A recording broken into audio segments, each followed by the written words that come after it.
and welcome to episode 14 of the Nerdkast. Today, we are going to do a fun, just kind of our first, actually, official Nerdkast tier list for Harry Potter characters. So the decisive, the definitive. This Right. is like on the internet. You can't change our minds. This is like what version 1.0 in case we decide to revisit it and we have adjustments or with other people and stuff. But this would be fun. No adjustments. No adjustments. No adjustment. This is final. It is decided. Joining me, as per usual, is Austin. How's it going, man? It's going, man. It's going. And we have Savannah with us today. Welcome, Savannah. Hello. Thank you for having me. Absolutely. Thank you for joining us. So we've been talking about, we've gotten through 3 reviews of the Harry Potter ones, plus like our big kind of primer for it. Savannah, since you're the new one, or the newbie here, I'm guessing you're a big fan of the series, judging by the colors you're repping and all that. Represent, yeah. That's awesome. So big fan of the movies and the books, I'm sure. Yeah, so I read the books like way back in like elementary and middle school. And then like actually it took me until I met Austin to like go back and revisit all of the movies, which we recently did like within the past month or so. We just finished it in like the past month. So it's fresh in my brain. So oh yeah.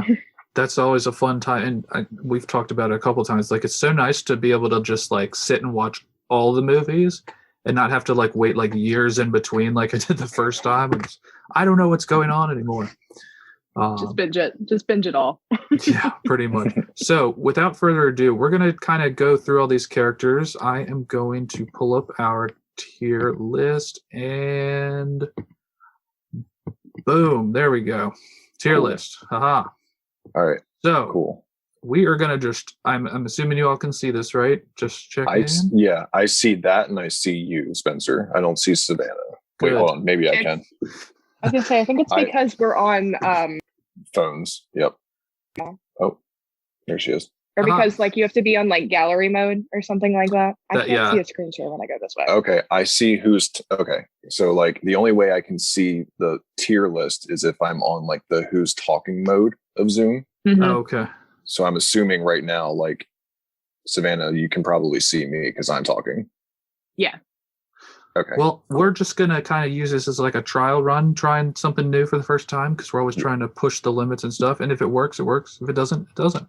But without further ado, we have, let's see, 1, 2, 3. We have 5 different categories. We have God tier or favorite, which is your top. Then you have love, cool, okay, and irrelevant. And just one last time, you guys can see at least the tier list, I hope. Yeah. Okay. Perfect. So, Savannah, you are the rookie here. You pick first character. Oh, Lord. I mean, are we going to go? Should we just, you know what? Let's just go typical. Go with Harry. Harry Potter. Now, I just have to find him. But go ahead, and where would you rank him on this list, do you think? See, I want to put him in cool because like he's definitely not a favorite of mine, but he's not irrelevant. Obviously, like he's your main protagonist. So that's where I would put him. What about you, Austin? What are your quick thoughts on Harry Potter? You know, I was thinking like, is he really deserving of God tier? Like, I know he eventually gets there and like he does have a good, like story arc progression throughout the movies and all, but it's kind of like, I know there are characters who are better than him. And like, just as like a subjective point of view, I know are better than him. So I would argue love. I don't know about God tier though. Now, I guess we should, since this is the first character, is a good thing to bring up, like, what are we going to rank them on? Is it just kind of each of our own, like, overall opinions? Are we ranking it via power or, like, abilities? It's just kind of personal preference, I guess, right? Yeah, Savannah and I discussed this. Full disclaimer, by the way, Savannah and I are partners. So like when we talk about like what we do together, it's because we're partners in real life. But Austin doesn't leave in their trash can, just like, hey. We discussed for anyone that who it would was just be wondering. Right. We discussed that it would be just like all like purely subjective, opinionated point of view. I think that's Yeah, the safest way to go. I agree. Mhm. So, I kind of argued though. I was like, it would be cool if we did like who would win in a fight, like ha, Smash v Smash, like we could do multiple Put 'em tier up. lists. That's actually a great idea. Yeah. That'd be fun. We could have fans vote on who wins the fight. That would be okay. I'm just getting ideas live here, but Yeah. okay. So To be one for love, continued. one for cool. I'm gonna have to vote for love as well. I agree. God tier, I kind of weigh things like ability and stuff like that with it, and a lot of his stuff comes out of like a lot of his success comes out of pure luck. I think in certain times, Mhm.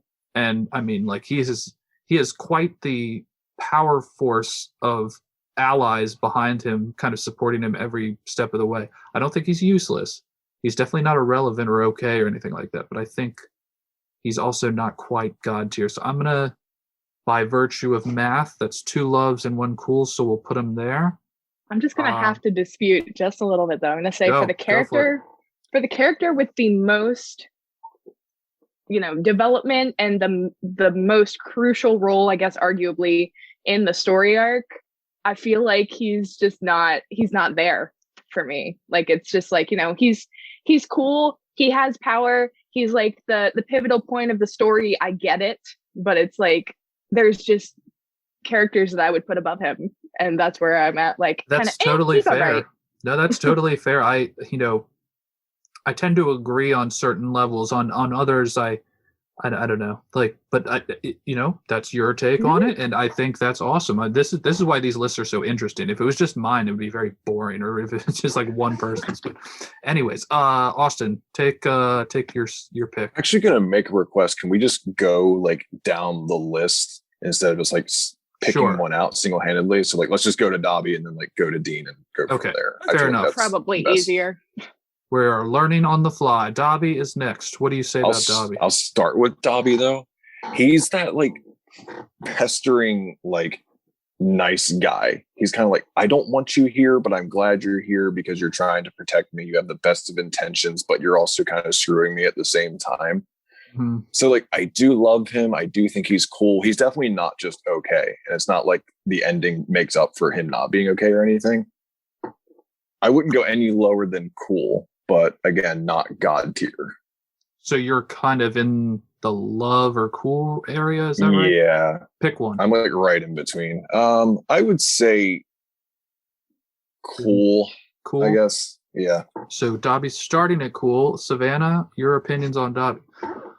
I would agree with cool simply because I don't think he has enough screen time to be above cool, but I love him as a character. So I mean, I would put him at cool just like for screen time reasons. I'm like, he doesn't really have a whole lot of screen time to justify being any higher, but I like him as a character.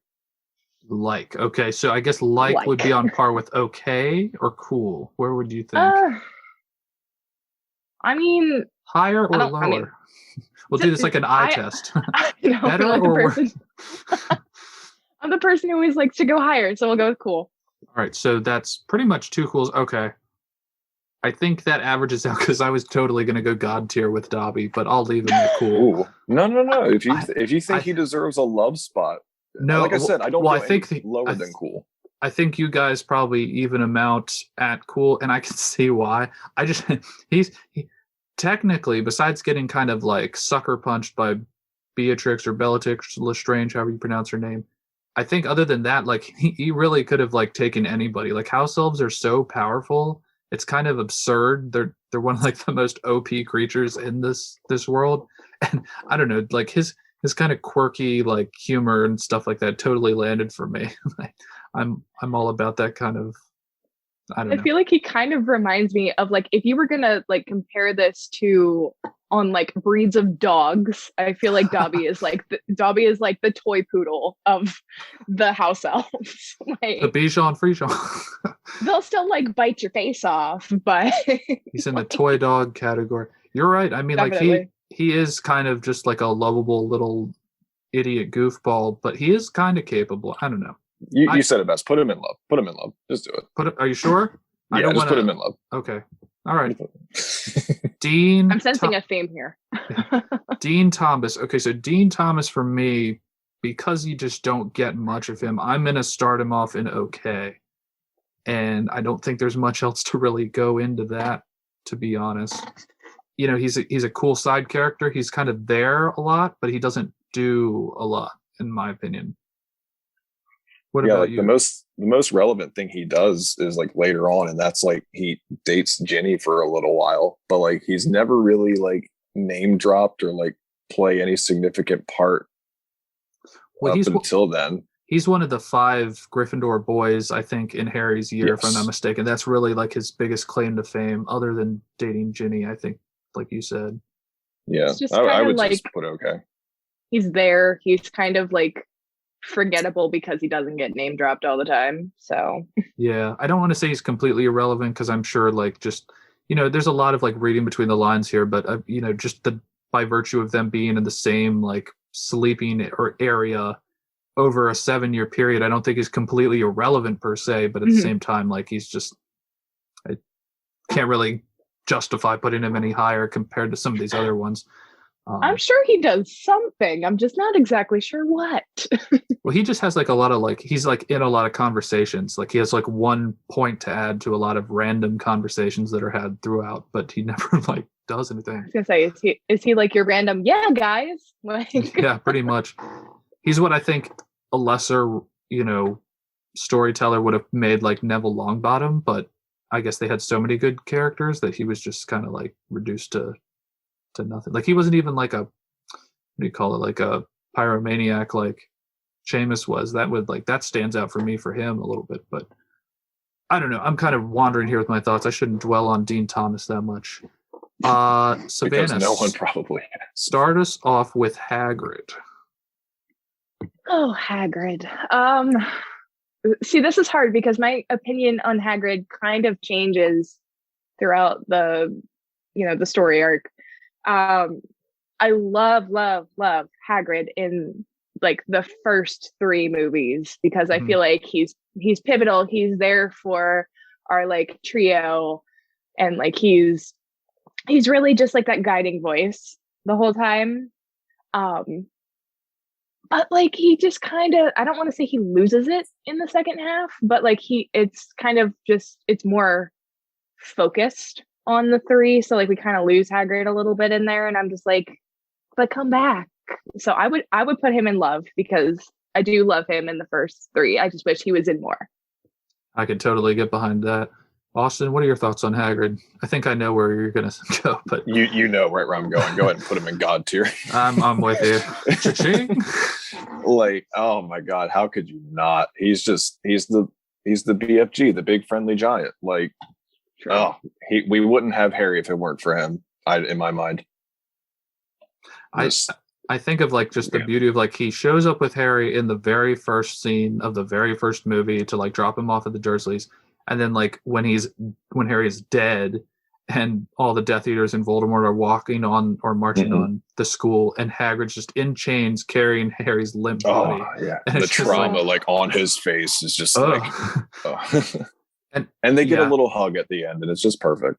It stinks that he disappears so much in the second half of like all the books and movies and stuff. But I mean, I think back in this like the 7th book and movie, they weren't even at the school, so we didn't really know anything that was going on there. The 6th one, he was out, I think, trying to recruit the Giants with 5. Was it 5? 5. It was 5. Because that's when he gets the meat on. I always remember the meat on his face when he had like the black eye or something. Oh, because that's when he gets gropped. That's right. Okay, yes. Yeah, that's correct. Didn't he go with Madame what's her face from Beauxbatons? Oh gosh. The tall woman. I cannot remember her name. I can't remember. Beauxbaton lady. Yeah. Wait, it'll come to me out of nowhere.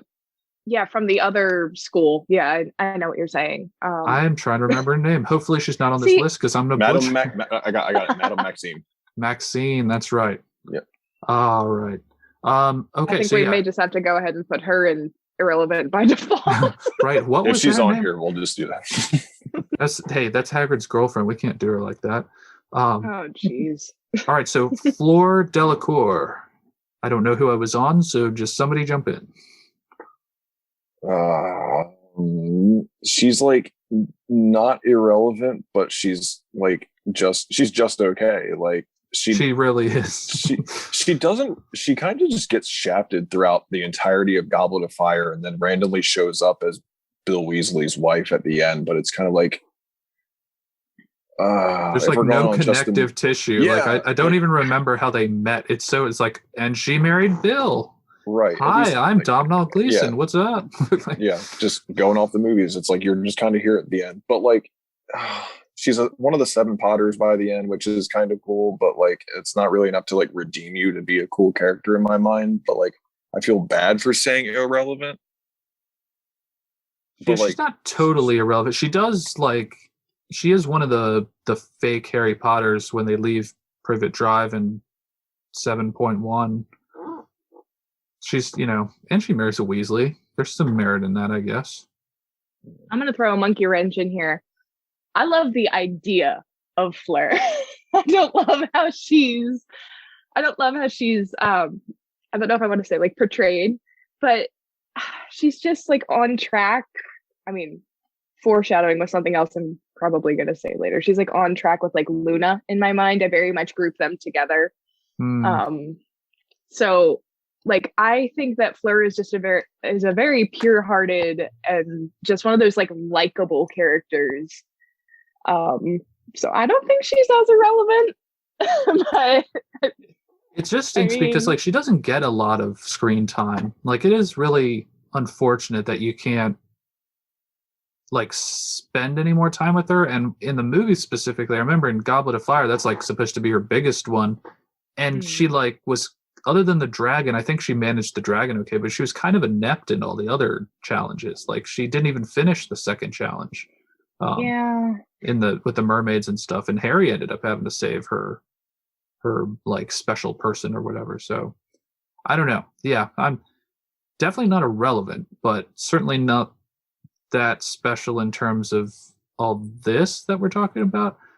If I had seen more or heard more about like her acumen as a wizard, it might have, or a witch rather, it might have been different, but I don't have much information past that to go on, unfortunately. So anyways, who the hell is this? Is that Blaze, one of Malfoy's sidekicks? I think it is.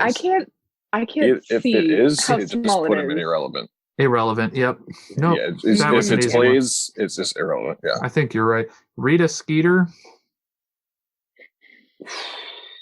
I don't like Rita Skeeter at all. I'd put her in irrelevant just because I hate her.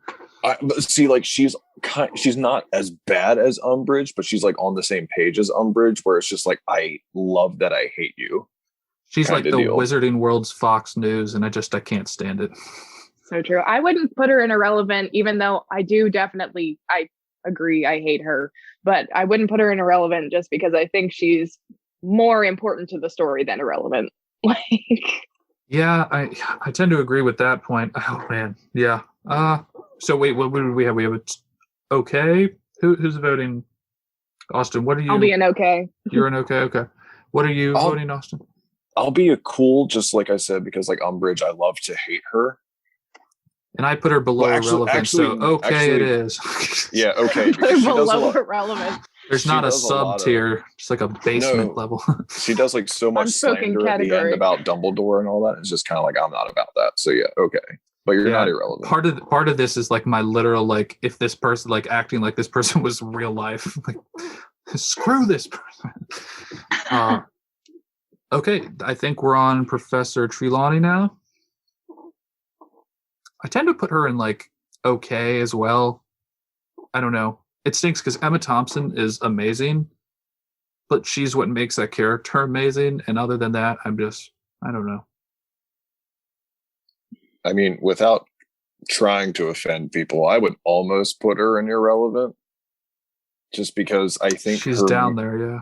Her major role is, again, just based on the movies, in book 3, there I go saying book 3, movie 3, Prisoner of Azkaban, where she does like the prediction for Harry, but like then she gets shafted in the 6th book, but it's just kind of like, oh man, no, 5th, sorry, but that's just because Umbridge is sucky. Well, so it's like you bring up a good point. Like the only reason I love that scene so much is because of how much it says about Dumbledore and less about what it says about her.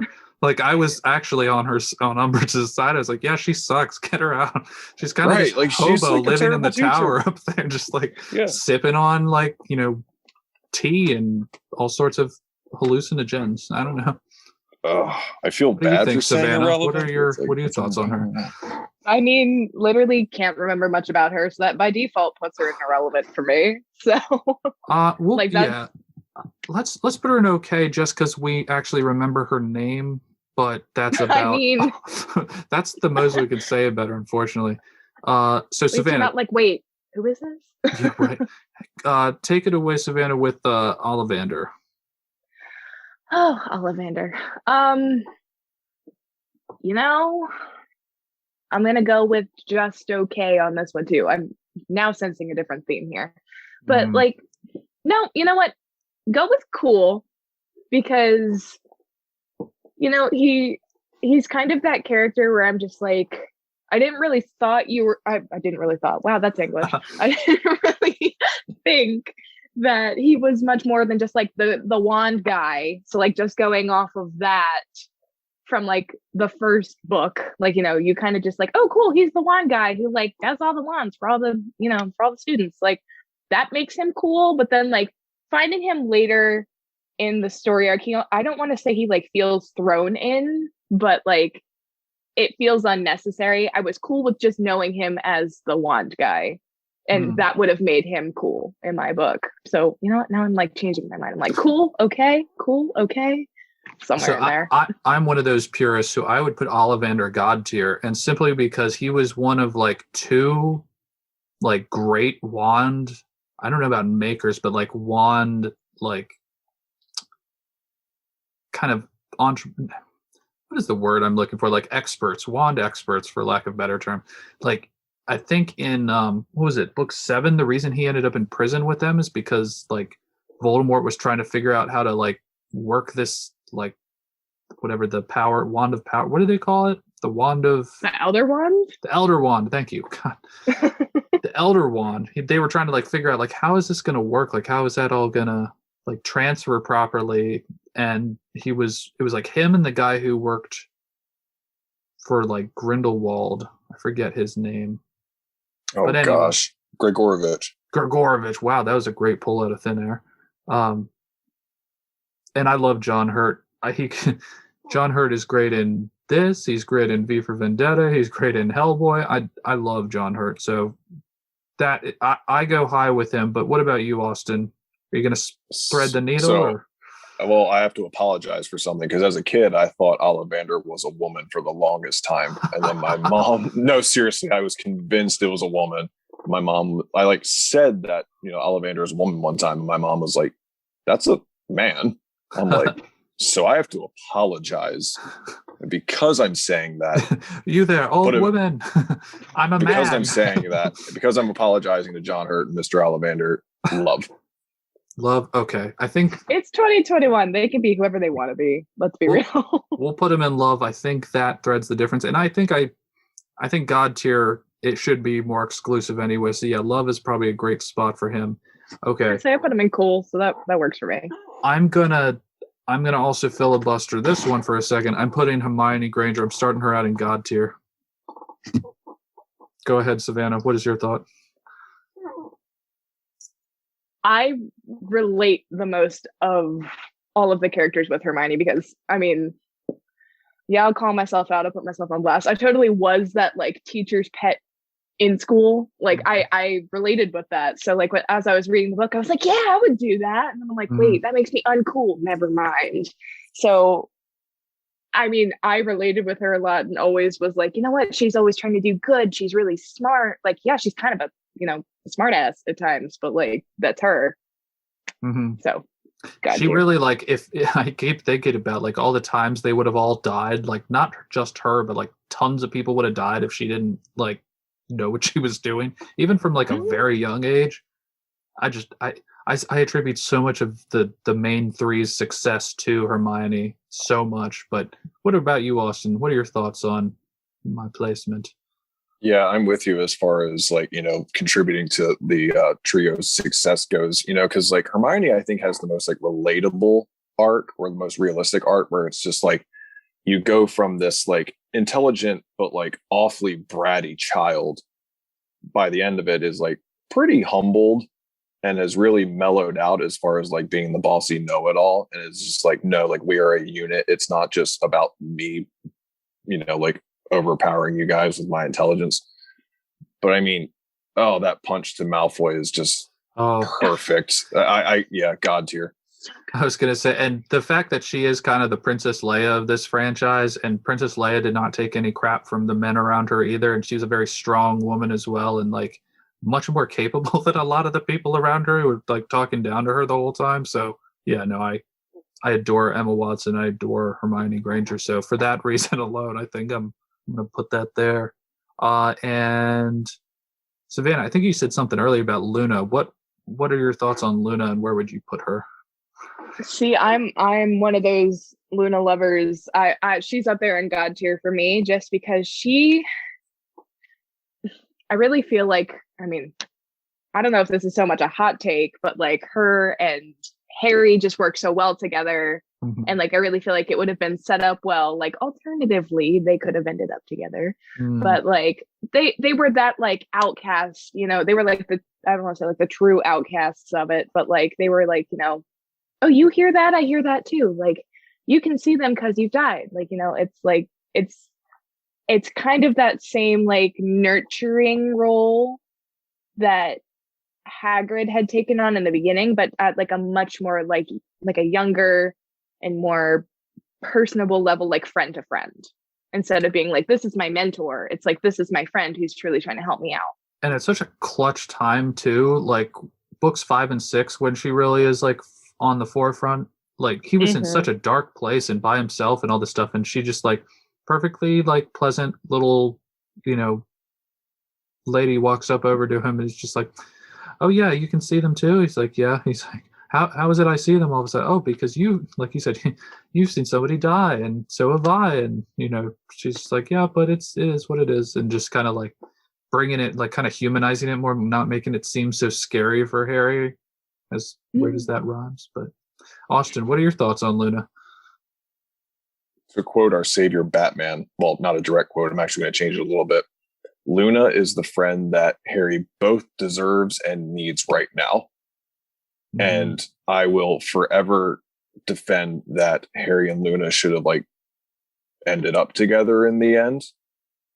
Because I truly think that Luna is the first person that Harry can truly relate to. And we get little snippets of like how they can relate so well because like they've seen death and like, you're just as sane as I am, even though like Luna's like, oh my God, you're loony Luna, like literally. But throw her in God tier. I love Luna. She's still one of my favorites. 2 God tiers. Well, I was going to put her somewhere between cool and love, but I'll put her up in God tier. You all have convinced me, and I'm all here for it. Austin, I think it's your turn to start first, and here's kind of a rando one. What about Crookshanks? That's Mrs. Norris, actually. That's Filch's that's cat. Mrs. Norris. Oh, my bad. Yes, you're good. Irrelevant. No, that's a cat. You have to at least start at love.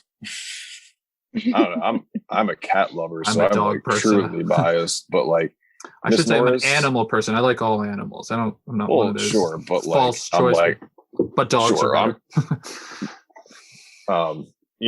I'm biased towards cats, but like at the end of the day, it is a cat that doesn't really play a role unless you've played the video games. So it's kind of like, she's cool. And it's Filch's cat. Cool. It's not like it's just like anybody's cat. It's like the biggest douchebag at the school's cat. She's cool. Mrs. Norris, she's cool. She's a snitch, and not the good kind. She's not worth 150 points. No. Yeah, I'd like to see her thrown to the air. No, I'm just kidding. No animal. Oh, God. This is going off the rails real quick. We can't say that. I'm going into the veterinary field. We cannot say these things. That's PETA on my phone now as we speak. What are your thoughts, Savannah? What do you think about Mrs. Norris? I'm sorry, Austin. What did you want to put Mrs. Norris, do you think? Oh, just cool. She's a cool cat. Cool cat. Cat. 10-4. I mean, Yes, she's a cat. Does she have a pivotal part in the story? To me, not really. Probably just okay for me. Like, that's really about all I can say. I would agree. I mean, as far as story and everything else is concerned, I think the one thing I just think she has going for is that like she literally is kind of like the school like hall monitor in a lot of ways, like even more so than Filch, because like how many times in the books and the movies like it's Filch's cat, like oh shit, get out of here. So we'll go with okay, and not completely irrelevant, but I just I called her Crookshanks, so I was completely wrong. Irrelevant. Yeah. Now this is going to be a challenging one as we get into this. One of the first villains I think we've even touched on. I guess you could call him a villain. Dudley. Where would I put Dudley? Is that Dudley? I think that's a young. I'm like, that is, I can't okay. see. My screen's so small. I think you're right. Wait, I can zoom in on your screen. That Should is have yeah, done that's this on Dudley. my That's laptop Dudley. after I all. couldn't. I couldn't. Yeah, I couldn't tell if it was Dudley or like baby Voldemort. Yeah. Oh, like Tom Riddle in the orphanage. Yeah. Jeez. He's not irrelevant per se, but I just don't like Dudley as a person or as an anything. Kind of hard to like Dudley as a person. I don't really. I almost want to put him in irrelevant because he really doesn't do anything. No, he's like a useless. I mean, not from a storytelling perspective, but God, okay. He's meant to be the exact opposite of Harry. He's meant to be that like I'm held in a higher position than Harry, even though Harry's a better person. It's supposed to, pull irony to that situation. Mm-hmm. So like I would at least put him in okay, because it's hard to like Dudley as a character, but like I think he is important to the story just because like you need that, like you get that hatred in the beginning that like yeah, I have to do your dishes and your chores and you're the favorite, like as almost like a plot mechanism, is like something to kind of frame the world Harry exists in. I definitely appreciate like what his importance is. I guess he's not irrelevant if that's the metric we're going on. I guess we'll put him in okay. Do you agree with that, Austin? Everybody's going off of a different metric. Yeah. So, like, I would argue cool only if they kept that scene from Deathly Hallows Part 1 where he's like, I don't think you're a waste of space to Harry at the end. But like we technically didn't get that. So like Dudley's still kind of a dick.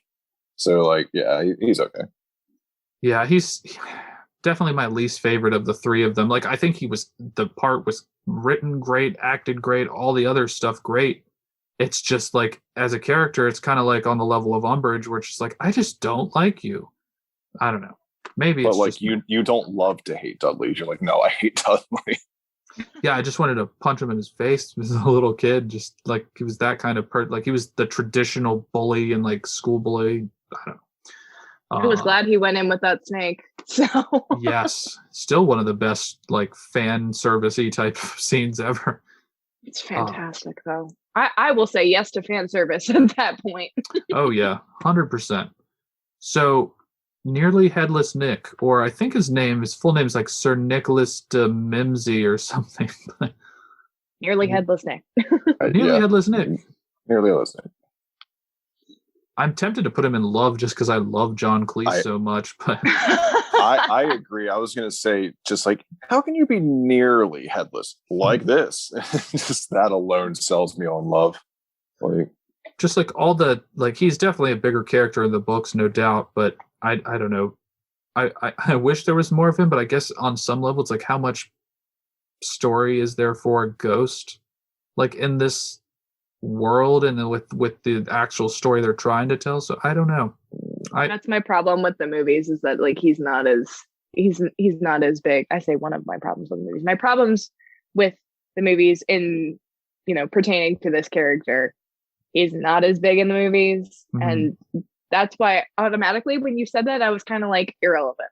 Like, well, that's what I struggle with too. Is like as a character, he doesn't really have much, if anything, to do besides, like in the book, he was the one who threw like the Halloween party that got Harry roped. Well, okay, I'm going to get off on a long tangent if I go down that rabbit hole, but he does have a little bit more to do in Chamber of Secrets, but as far as the other books, I don't think he has a ton to do, really. Like he's always just kind of bitching and complaining that he's not in the Headless Hunt. That's about it. Almost don't think book 3 is the one I read the most recently. I don't think he's like hardly even name dropped in that book. I don't think he is, yeah. So I think he's just one of those characters. Sorry, go ahead, Austin. Oh, I was just going to end it on. I think he should just be in love, but that's totally me just being biased and subjective, like right. This whole list. I was going to say, I mean, the redeeming quality is the actor for sure, but it's like, this is one of those tough ones. It's like actor versus what he actually does. What do you think, Savannah? Where would your final placement be? And then we'll kind of equate it from there. I think that style points for the actor lands him in cool. Okay, so we have 2 loves and a cool. I think that by virtue of math gets him up there. If I'm just like totally pulling this out of my ass and this math doesn't make sense to anybody else, please tell me so. Because I'm sure we have a tiebreaker. It's a good thing that we did this in a group of 3 because we have a tiebreaker. If we have a love and a hate, we have a tiebreaker. Yeah. We'd have to institute a filibuster rule, and somebody just like stands and just keeps talking until they pass out. It's the 66.6%. Yes, perfect. All right, Argus Filch. Savannah, why don't you start this one? I still stand by the point that his cat is more relevant than him. Like, his cat is more intimidating than him, I should Probably say. More magical, too. Yeah, I would have guessed. More magical, more intimidating, and we just put the cat in okay. So he's going in okay, you think? So, I mean, I don't think he's irrelevant. Yeah. He's got too much to do to be completely irrelevant. I know, but... And he was there at the end, like, sweeping up after the Battle of Hogwarts. Like, that's my favorite scene with him. Oh, man. It almost makes you feel bad. Almost makes you feel bad for him. For, like, a second. They totally don't even touch on in the movies, too, like, just how, like, I think it's in Chamber of Secrets where Harry's in his office and he realizes that he's, like, got, like, those, like, Magic for Dummies equivalent type like videos or whatever that he's trying to like figure out how to unsquib himself. That was a bit okay for me. Okay, and what about you, Austin? What are your thoughts? I mean, I like him more in the Sorcerer's Stone video game because he's constantly chasing you around the library when you're trying to rescue or trying to save Norbert, the dragon. But like in the movies, he really doesn't do that much for me, like at all. So like he's okay. He's just okay. I love David Bradley, who's the actor behind him. And so, did you actually order the Game of Thrones full series? I didn't. No, you didn't. Okay, I was going to say, about it. prepare to hate David Bradley if you watch that show. Oh my God, he is an asshole in that show. But I digress. I agree. I think okay is fine for him. Did I get to you on that one, Austin? Or yeah, just okay. I think just okay. Okay, zooming in. I think this is Crab. That looks like Crab, right? That's Crab. Head's cut off. That's Crab. We'll go with Crab. Austin, thoughts on Crab? He's not like Blaze level irrelevant, but like he's like, I think for a couple of movies, he's just kind of like not there anymore and doesn't really show up to the end. But like, he's not as worthless as Blaze would be in Irrelevant. It's just kind of like he's just a sidekick dummy to Malfoy and like really not much else. But like, I think you're just okay. I tend to agree with that. What about you, Savannah? He's Dudley Light. He's Light. He's a villain with less screen time. He's Dudley Light. So Dudley Zero or something. Dudley 0.5, something like that. What are some other like Coke type flavors with no sugar added? That's what he is. Diet Dudley. He's just vanilla. Diet Dr. Pepper. Dudley. Cherry Crush or what? I don't know. Next character, it looks like Percy.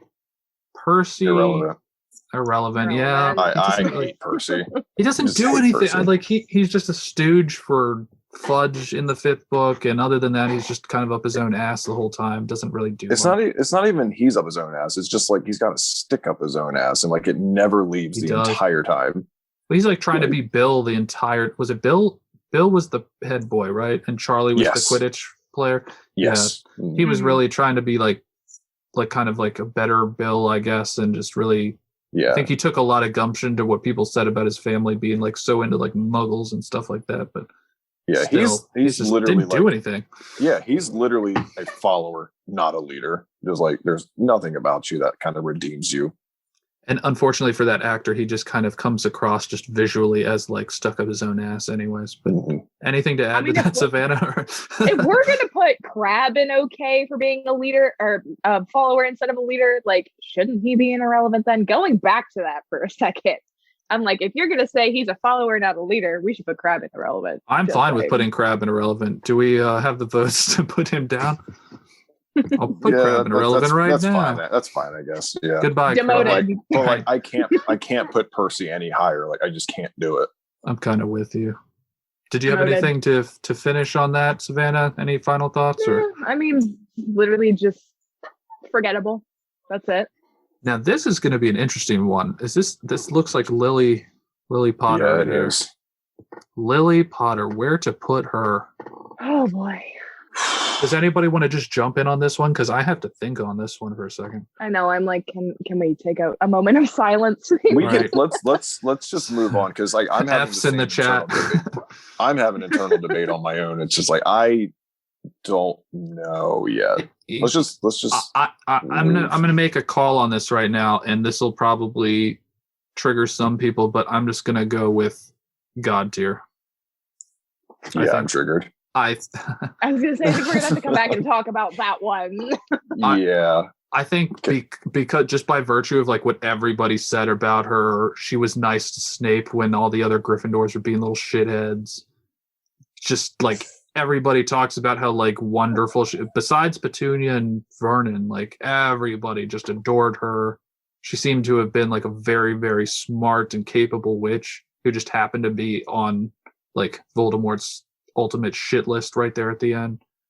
And she ultimately gives Harry the like love spell that protects him for quite a bit of this, and I think saves him in that initial Avada Kedavra and kind of jettisons Harry on his journey, unfortunately for her, in the worst possible way, kind of giving up her life, obviously. But I have a hard time ranking her any lower, but I'm happy to listen to counter arguments. You know, you've actually convinced me with your little speech there. As long as we agree that James is not the same tier.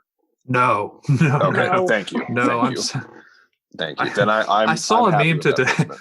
I saw a meme today that was like, it was like first year Harry Potter, and McGonagall's like, oh, he reminds me so much of Lily. And then second year that shows him like driving into the Whomping Willow, and she's like, oh fuck, he's James. But anything to add to that one, Savannah? Or do you want to circle back to her later?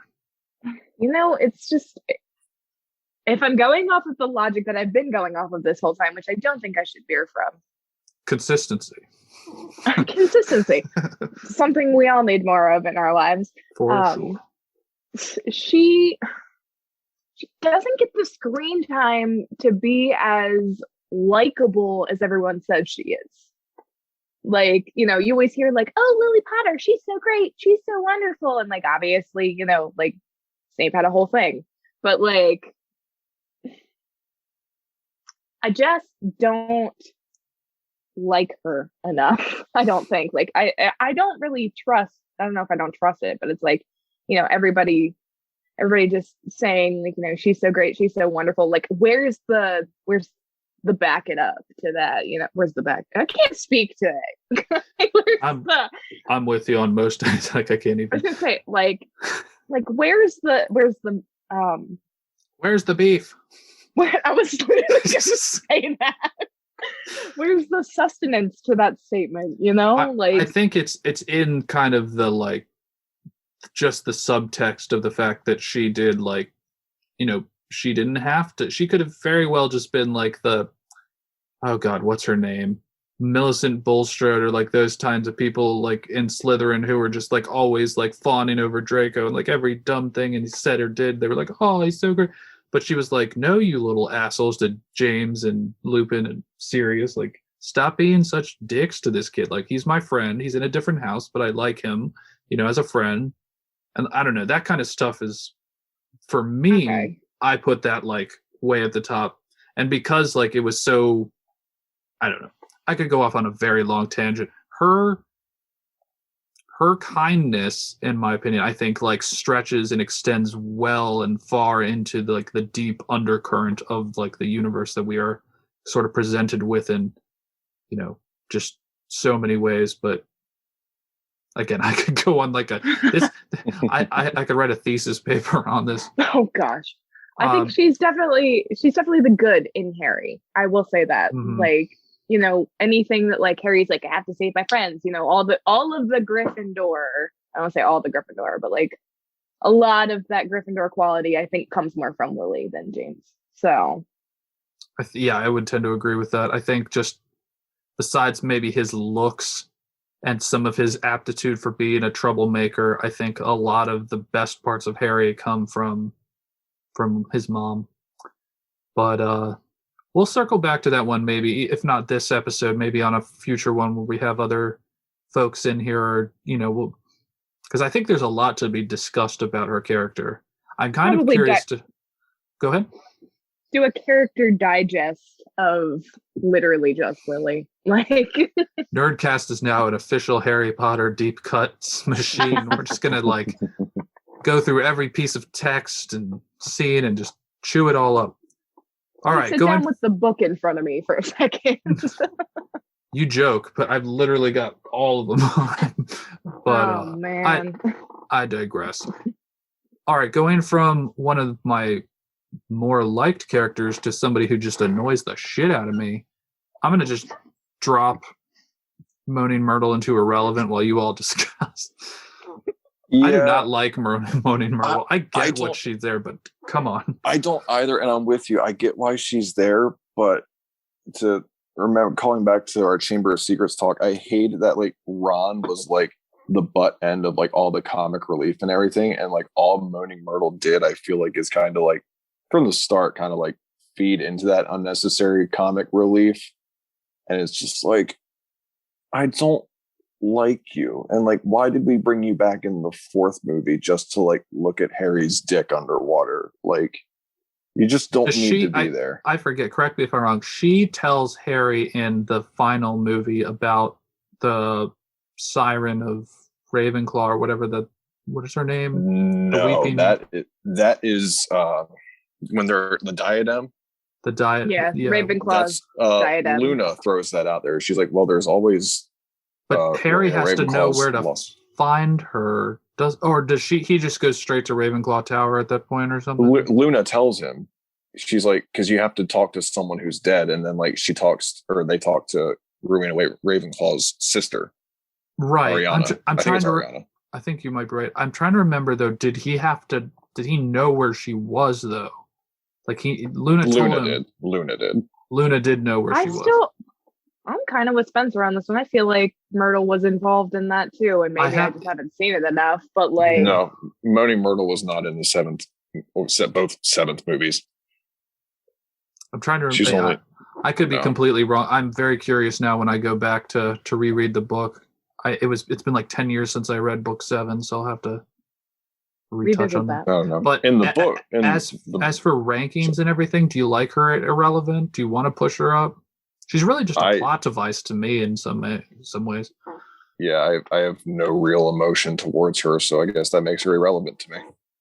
I don't really have emotion towards her either, but I'm gonna say it again. Like, does she belong in irrelevance? Is she irrelevant? Yeah, she's irrelevant to the plot. All right, next. Right, pretty much. Peeves. I think this is Peeves. This is gonna be a tough one for me. I never really particularly liked Peeves as a character. He's really just kind of a nuisance, which I guess is the point. But what say you guys? Again, relating it back to the video games, like he's in the video game, and like, but I was never one who was like, Peeves needs to be in the book or in the movie or anything. So like, it might trigger some people, but like, I almost want to say he's irrelevant. I was going to say he's forgettable. He's so irrelevant in so many ways. I know some people like him a lot, but I'm sorry. I've never felt anything towards him. Don't apologize for your true feelings. You're right. You're right. Yeah, that's true. Own it. Fuck Pete. No. Nerdkast. That escalated quickly. Yeah, let's get it on the shirt coming at you live. Catch our merch coming hot. Yeah, right. I would actually wear that shirt on stage. That would be a really funny shirt just to see who like got the reference. Like, what are you talking about? Couldn't wear it to like your kids' like, parent teacher conference. Birthday party. Yeah, right. There's like that one parent in the background who's just like, yeah, I hate that. Yeah, I've seen your podcast. I know what that means. Professor Slughorn.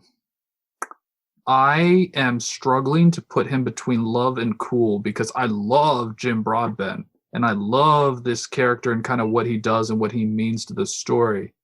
But I'm not sure if it warrants him being a love level character. Someone give me a memory jog on this, please. I'm struggling. Funny you say memory jog. Master. That's why he's in the 6th movie, because they need to obtain a key memory to discover the Horcruxes in the 6th movie. Okay. But for some reason that had left my mind. But that's the entire point of Slughorn. Plot convenience. It's tough because if you didn't watch, how do I put this? If you didn't like read the books recently and the later books, because he's only in 6 and 7, and only really in 6 because 7 he's just kind of sprinkled in there. But like if you haven't watched those, specifically the Half-Blood Prince recently, I'm sure a lot of people might have forgotten about him because he doesn't really have much to do other than that. And that's kind of where I struggle. I guess that warrants him being a cool character then rather than a love for me, because just lack of time, I suppose. Yeah, I think he's just a little too late to the party to really like get attached to him. I would say cool. I'm fine with that. Well, and I was going to be a little more crass about it, but he's kind of a wimp in the terms of like he's so worried about his reputation that he doesn't want to give the memories wisp to Harry. Yeah, Harry has to basically get him hammered. Yeah. Go shot for shot with Hagrid. Yeah. The ultimate power hour. Yeah. Yeah, I've never really felt much about him, but like I'd say cool is fine because like you do kind of serve a pivotal point in the story, but like you're not really there for anything else, Well, yeah, I mean, and he is very likable. I think to like pivot to his like good qualities. Yeah, I think he's very likable, and he does stick around on the right side for the Battle of Hogwarts, which I think speaks to his character and kind of like coming full circle from being kind of a wimp and other words I won't say to being kind of a more of a sticking up for his own honor. Like he actually, I would argue that by the end of the whole 7 or 8 films, he has a decent bit of like rep for me, if that makes any sense. Like I think he is he's definitely better than where we left him, sort of at the end of 6 kind of thing. But I don't know. Let's put him in cool for now. That's one of those that I don't think we need to go too much more into. This one will be, I think, a little bit of a debate between me and Austin. But Savannah, why don't you start us off with Bellatrix Lestrange? I feel like I start everything with a sigh. Bellatrix. I think she's aggravating. I think she needs to be more sinister than she is. I think I want her to be more ominous. I want her to be more scary. Like she's supposed to be like this big and bad, she's supposed to be like the right-hand man. And she's just kind of not. Like, I don't know. She's just kind of, I don't want to say like goofy, Like she's just not intimidating to me like a real big and bad needs to be, which is my arguable complaint about most of the villains in this. But yeah, I mean, I would put her in love just because I love Helena Bonham Carter. I kind of like that she's Sirius's cousin. She kills Sirius, and just like I don't know, I know for Austin we had talked about it like at length in one of our prior episodes. She didn't really like come across as very intimidating or like, you know, a force to be reckoned with for you. Yeah, exactly. I kind of read it the other way. I brought up a while back like the scene where she's like carving mudblood into Hermione's like arm in 7.1. Like I thought stuff like that to me was always just like it kind of spoke to just how like twisted and demented this character was. But what about you, Austin? Oh man, I hate Bellatrix so much. And it's not like I love to hate you. It's like, no, I hate you. I hate every scene that you're in. No, actually, no, I take that back. In Order of the Phoenix, as much as I'm like iffy on that movie, I do think that is like her best performance of the movies that she's in, because she's the rest of the movies, I've mentioned it before, like she's just overacting.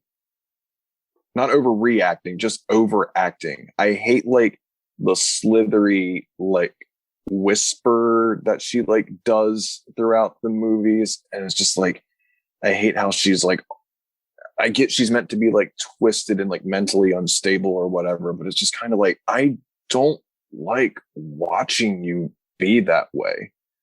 It just does not make for like entertaining visuals for me. I guess I don't like Bellatrix, and I don't again.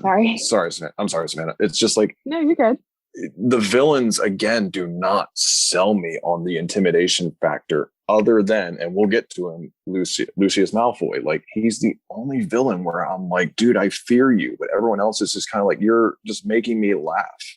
Well, it's interesting. I think David Yates did the last 4 movies, if I'm not mistaken, and I'm correct. I wonder like if it's more, I don't know. See, it worked for me a lot, but again, I wonder if like the direction was different, because you think about like, okay, you know, like Lucius Malfoy was in Chamber of Secrets when we first saw him, and I just wonder like based on what Chris Columbus did with Jason Isaacs, getting him to, you know, sort of where he thought he should be as a character, like on screen and everything. I wonder if that sort of like dynamic between her and David Yates maybe didn't exist quite as much, or if he was just like, do your own thing, and she kind of went full Tim Burton with it. Because that's it very like, she's literally, if the lady who cooked the pies in Sweeney Todd had magical powers, like that's almost the exact character she is in some ways, and it works for me. I really enjoy it, but I guess I understand. I'm willing to understand. I don't understand why it doesn't like her. And speaking of willingness, I guess for the sake of this, like, I'm not putting her any higher than cool. I just can't do it. What about you, Savannah? Where do you rank her? I think she's just okay. Like, I mean, I think just to me, like, I don't get that like sick and twisted element to her. I just get like a lukewarm, I'm gonna like say something weird here, like a lukewarm limeade kind of feeling. Like that's just how I feel. I'm gonna have to pull her up to cool then, just because I would put her maybe not God tier per se, because she gets offed by Molly Weasley pretty easily, but like the fact that she like cursed Neville's parents and killed them and stuff, like there's a lot of really cool like backstory with her too, and like she'd like, when I think of like a witch, that's like she really nailed like the witch aspect a lot. I think between like her and McGonagall, they probably for me hit just the stereotypical like, I killed Sirius Black, like that kind of thing. But I guess I can agree with that. She is definitely stereotypical. Yeah, it works for me in the 5th movie. Just that's a Hollywood compliment. Yeah, she's great. She is very stereotypical. Yeah. It works for me in the 5th movie, but just nothing after that lands for me. Fair enough. Now, okay, another video game character. Is that Charlie Weasley? Okay, do we have Bill on here? Because if we have Bill, then that must be Charlie. I see him. He's right next to him. Aha, right there. Yeah, so that must be Charlie then. So Charlie, even if he's a Weasley, still put him in irrelevant. Yeah, no, unfortunately, Yeah. Like, what else can you say?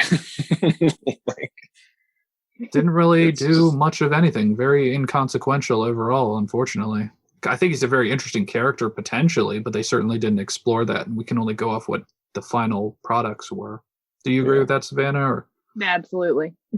he does have a really entertaining like fight scene, quote unquote, with Bill when they're setting up for dinner, where they're like fighting with tables and all that. But like, just from a movie perspective, like you're not in it, you know? Like, Yeah. I mean, even in the books, like there's only like a couple spots. Like anytime they mention dragons, his name comes up, but that's it. Okay. I will start this one as well, and because I love her, Molly Weasley, I'll start her at God tier because I love No Molly argument. Weasley. no argument. The floor is yours, Savannah. She's just. What do you? What a What do wonderful you mom. even? I was gonna say, what do you even say? Like, I don't even have to quote what everybody's thinking right now. Right. We're all just like, oh.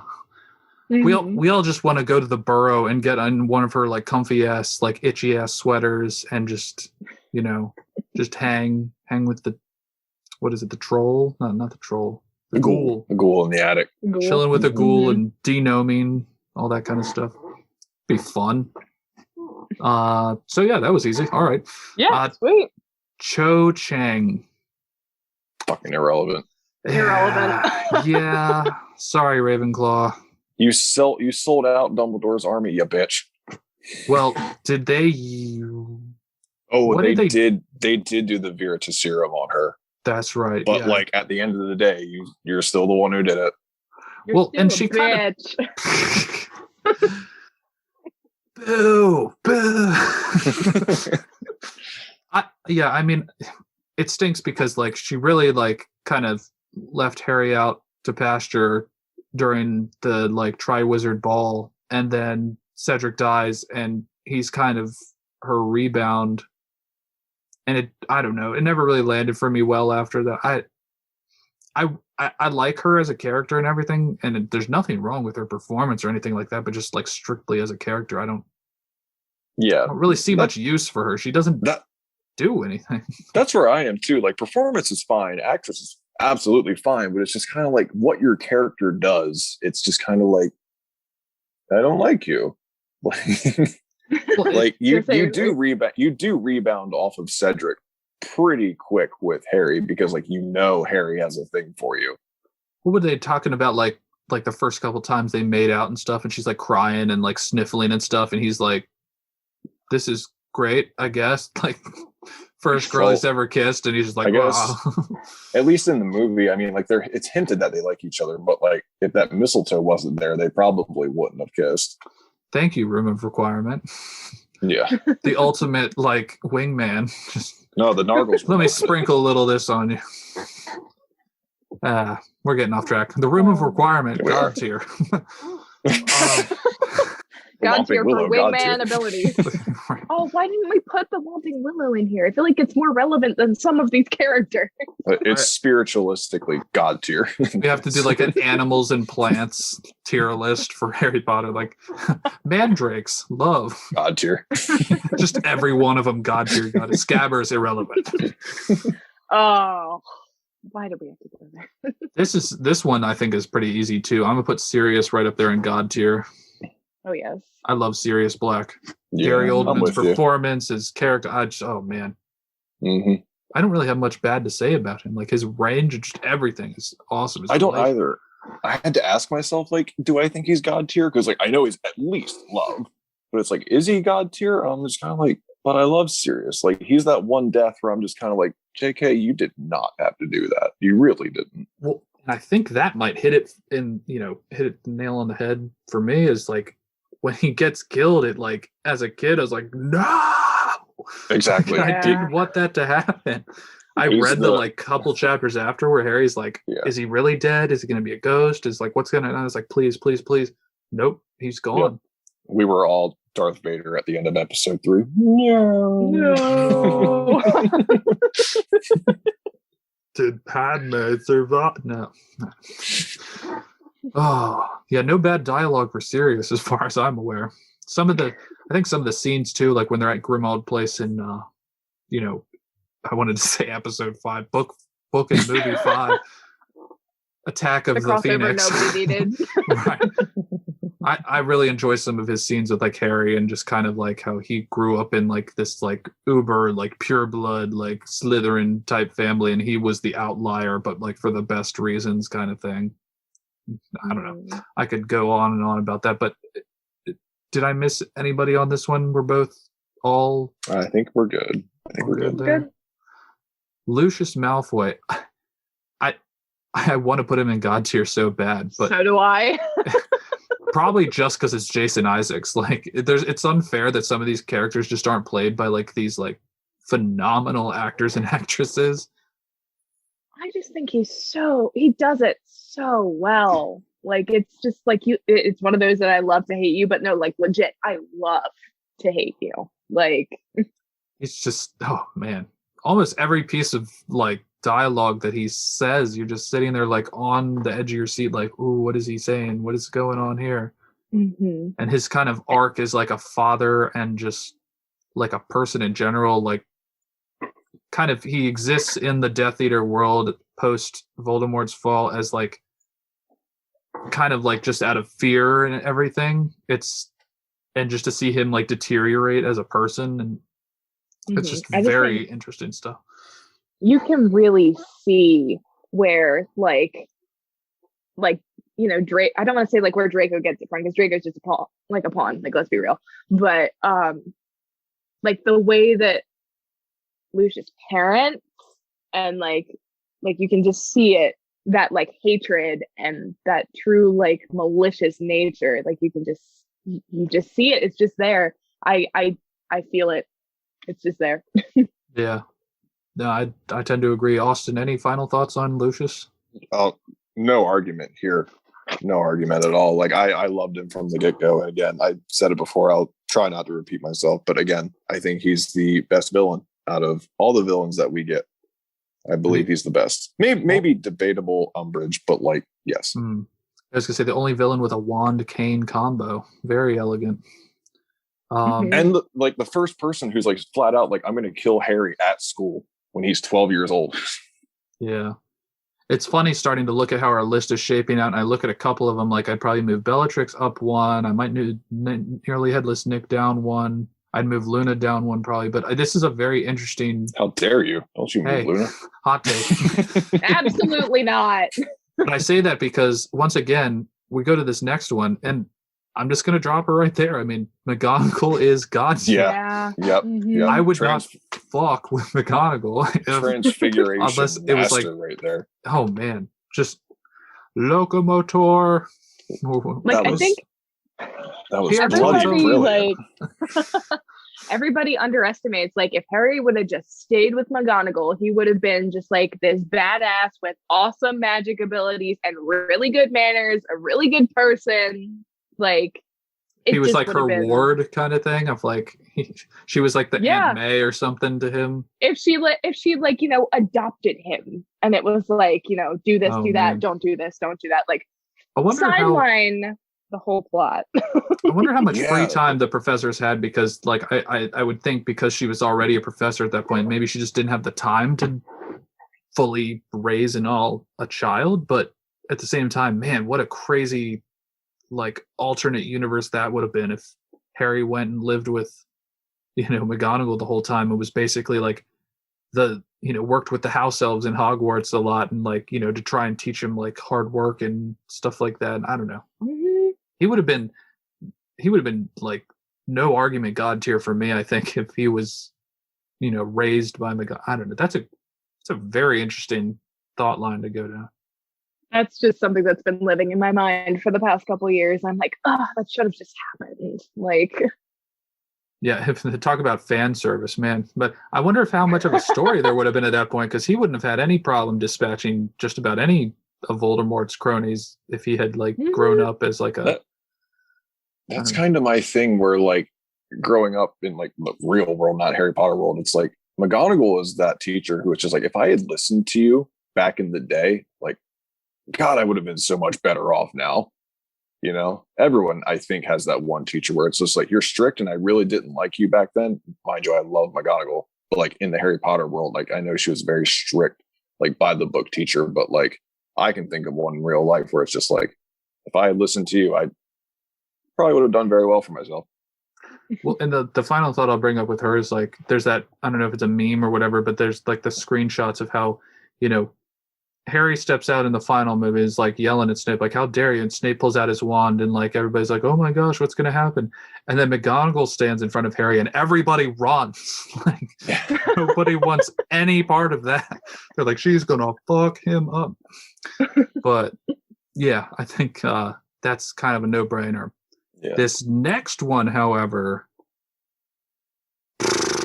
I'm gonna start him off in okay, and then Savannah, why don't you start us off with Peter Wormtail Pettigrew? I was gonna say, are you looking at my face and seeing how I'm reacting to this? I don't have a facial filter at all, so I apologize to everyone who's watching this because I can't see my face right now. But like, I really don't like him. And that's just, I can't tell if that's just like the character or like just the, you know, he's not irrelevant. I can't say he's irrelevant, but would the plot have benefited not having him? Maybe that's how I'm judging irrelevant now. Well, yeah, for like sheer like what he does, you can't put him in irrelevant, but at the same time, for like likability and like even like ability level. Oh, I would put him below irrelevant for likability, but like, right. Yeah, that's my subcategory of like burn in hell. Like that's that one.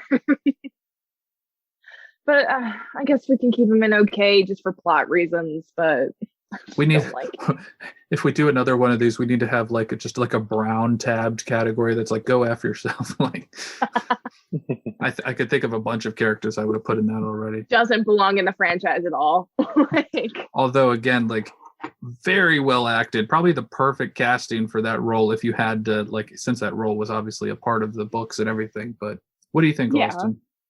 Yeah, that's why I was gonna almost argue cool, because you are one of the 4 Marauders, but at the same time, like, you have lost your cool status. Yeah, it's like Wormtail kind of sucks at the same time. He does suck. I hate I'm so flip-flop between cool and okay. Like, you suck as a character, and like you really don't have a redeeming quality because you were the guy who just kind of always followed James, Sirius, and Lupin around. So like, you really don't have anything to say for yourself or anything to give you any kind of redemption. So it's kind of like, but you're not irrelevant because you do contribute a lot to the story once you get introduced. So it's like, yeah, you're just okay. You know, I think he may have convinced me that he might be cool just because I think that that's the whole point of the character.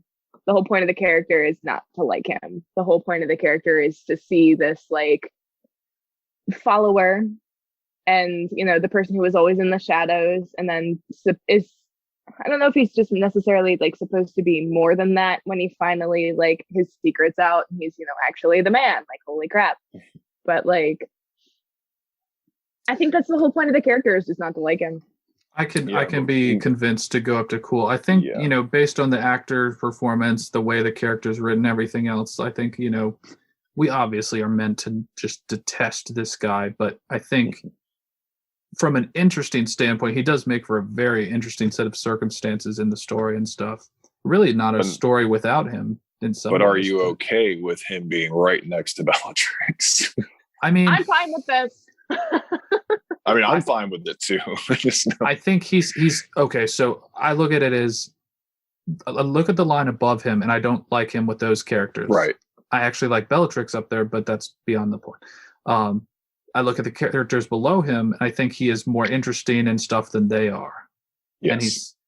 And it's kind of where I'm starting to measure this a little bit more in terms of like, it's a little bit of like likability. It's a little bit of like how they were used in the story.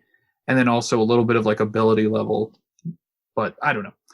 behold Moving how on. we're perceiving this entire I thing think from all three It's of an us. amorphous scale that we're all just kind of like, these Right. might I almost change think- over time. Yeah. I almost think cool is kind of like the category where it's just like we actually don't really have an opinion of you. It is. It's really like the like neutral say, like Yeah. cool, like literally just like, yeah, cool. Yeah. It's like, hey guys, I brought It's the pizza home. meh. Cool. Meh. Yeah. Another cool character. I think Flitwick probably belongs in the cool category Yes. as well. Yes. I want to Mhm. love him, and I love Warwick Davis, but oh man, this just Talk doesn't. about a really good cast. Yeah, I no, it's love- embarrassing how good this Yeah. cast is. No, I think I love Wingardium Leviosa more than I do Flitwick, though. So, like, I almost wish they Yeah. stuck with his original character design. I like kind of the crumpy, like the melted, yeah, like skin old troll guy rather than a, homie got a bowl cut from his mom or something when he went We into got a this. bowl cut. I mean, I can't judge. My mom still loves to talk about me having a bowl cut when I was little. Hey, I But- cut Austin's hair, so like, hey. Oh, that's why it's so fun. No, I'm just kidding. I You got to be actually super like my nice hair. to the people who cut your hair, or else it's going to be an interesting day. I don't think there's much else needs to be said about him. I mean, he's cool. He was at the Battle of Hogwarts. He stuck with the good guys the whole time, and I like him.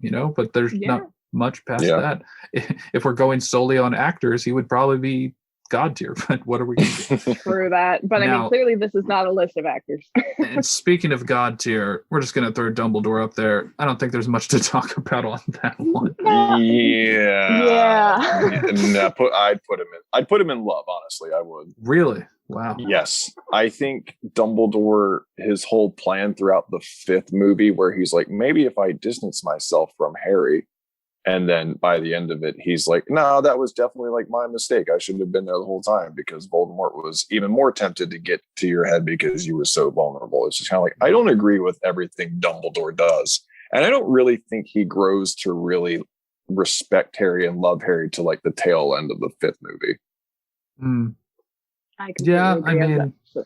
he's a flawed character. There's no doubt. Like a lot of his plans are kind of like on the fly, kind of grasping at straws until like the very, very end, where he finally has some kind concrete information. of think that's what makes him human, though. Like, Oh, He's- for sure. he's supposed to be this, like, I know everything I'm doing. I'm the headmaster and I'm this almighty, this almighty great good. But he is human. Like, like it's more relatable when it's not just like this god tier guy that's like, let me snap my fingers and like fix the whole world, Well, he runs Hogwarts so well. Like,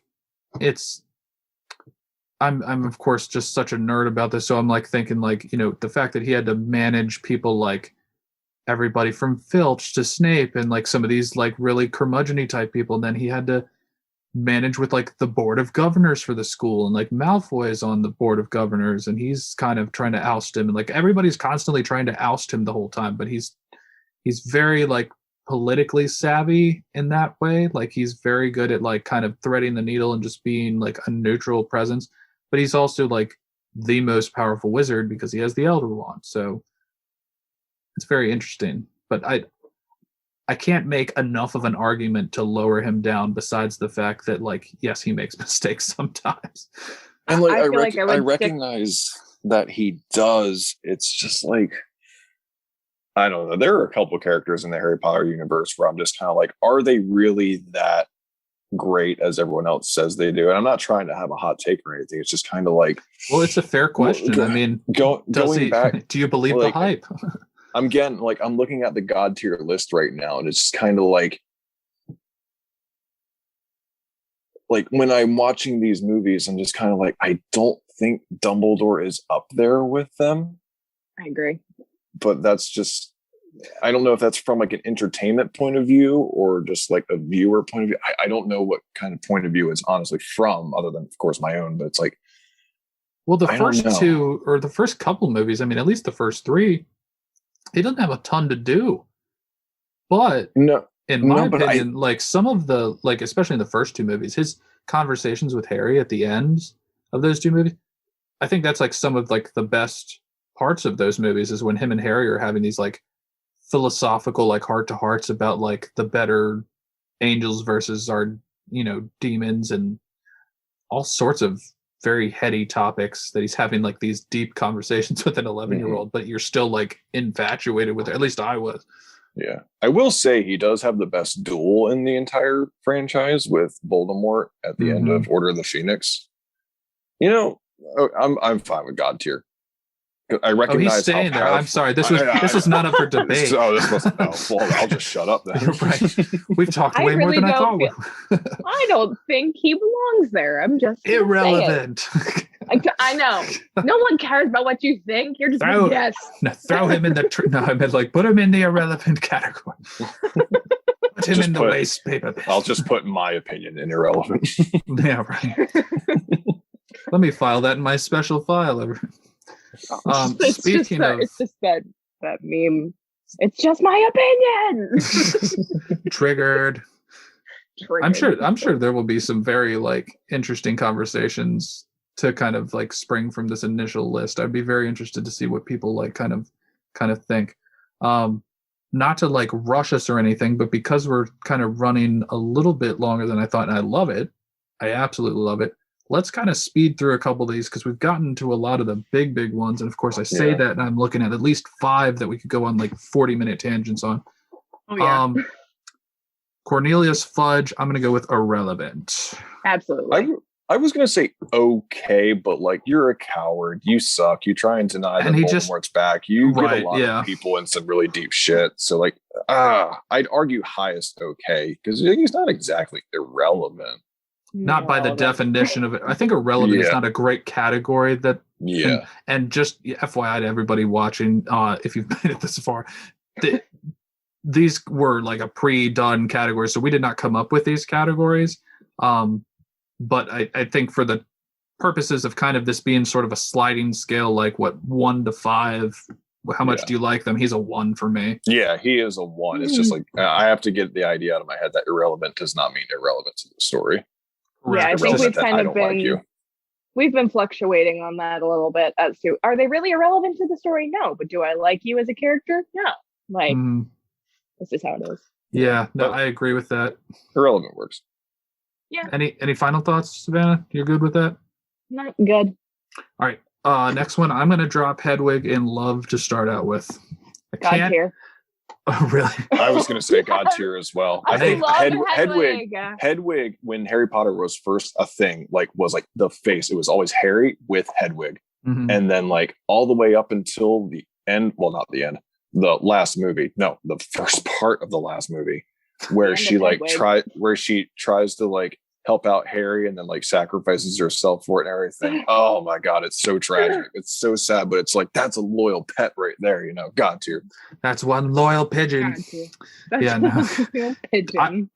I do love. I was hoping that you guys would convince me because I was looking at the God tier. And this is another like researcher's bias type thing where I'm sitting here like looking at the list grow for God tier. I'm like, are they all really God tier? But then I like look at all of them, like, yeah, I could be made to agree with all that. Made to believe that. Oh yeah. I think that was easy. Yeah, you guys convinced me. Well done. Bill Weasley. He's cool. He is a werewolf. He is a werewolf, but they don't get enough of that in the show or the movies. What do you think, Savannah? Be the tiebreaker here. Were you going over or under on Bill or Bill? Bill Weasley. Automatically irrelevant because you don't know. He's just okay. I mean, again, not really enough like development for me to sell. Like, that's just where I'm at. Yeah, it's tough because I'm sure there's lots of the books that I'm forgetting right now. I'm still not done with book 3 because I've been so swamped. But it's in the movies especially, and I think a lot of our opinions are stemming from our movie experiences. He just does not do virtually anything except for help Harry escape Privet Drive, and then he gets married, and then they piece out of there, and they see him a little bit later, maybe, I guess. Yeah. Does he die? I can't even remember. Does he die? He's was alive. he the one? Was he the one who got severely injured? He wasn't the one who got severely injured at the wedding. George. Oh, at the wedding. One of the twins was. No, Fred was killed. Spoiler alert. He was killed in the battle. No, George got his ear lopped off when they were traveling to the burrow, I think is. Of all the ear-related humor, you went for holy. Anyways, Madam Hooch, God tier. No, I'm just kidding. No. If you're Henry, maybe, but no. I hate to say it. Despite that nosedive into the ground, irrelevant. Pretty much. Unfortunately, I really want to put her higher, but she doesn't do anything. I can't make any like reasonable argument that is consistent with all these other arguments. Right. And it's like that scene bothers me because she gives the instruction to like how to fly, and then like Neville does like the exact thing that she wants to do, and like all of a sudden you have a problem with him kicking off from the ground just like you told him to do. So it's kind of like, what's your point? She didn't have a problem with him per se. She had a problem with, or not even, she didn't really have a problem. Neville could not control his broomstick, so he was just along for the ride. Literally. I don't think she was like, I don't think she was like here or there on it as far as like, how dare you or whatever, but I don't know. Yeah, I don't know. Probably not much we need to. Irrelevant. Unfortunately. Anything to add, Savannah? Just accurate. That's it. Good. Victor Crumb. Cool, I guess. No, absolutely not. No. I would say no higher than okay. Just okay. Yeah. Okay.